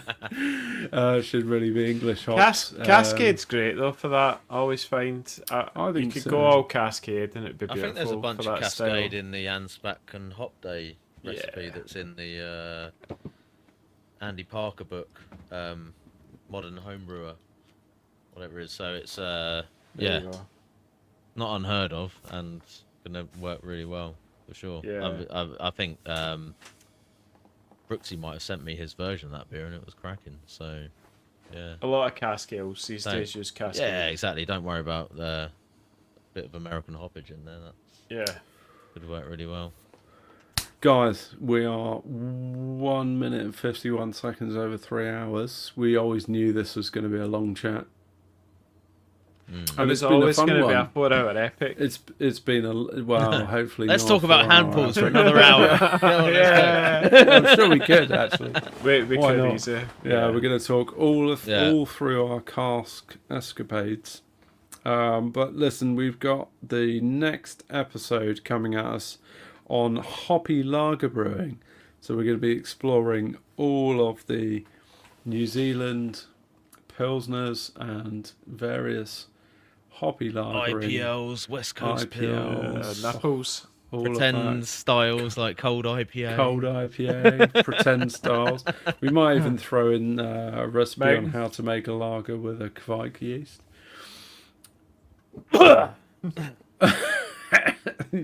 So we're going to be bringing that episode to you on the 11th of November, which is a Saturday. So that's going to be in 3 weeks' time. We're going to be taking a break just for Love and Beer Fest, which is next Friday, in case you want to get tickets and join us in London. Hope to see a lot of you there. Yep. So that is episode 126 complete. In the bag. In the bag. Say adios, team. Cool. Good one. Cheers. See you on the afters, some of you. Don't be shy if you're in the chat and you've not done the after Give us party a before. try. Don't be shy, give it a try. Don't be shy, give it a try. Everyone likes a little Google, mate. So listen, we are a wonderfully inclusive and supportive group of people. So if you want to come and chat with us on the after party, I'm going to stick a link in the YouTube channel / Facebook chat channel now. come join us. We're going to be chatting for the next couple of hours, I would have thought. But otherwise, enjoy your dispense adventures and cask brewing, and we will see you at the next episode. Goodbye. Adios. Bye-bye.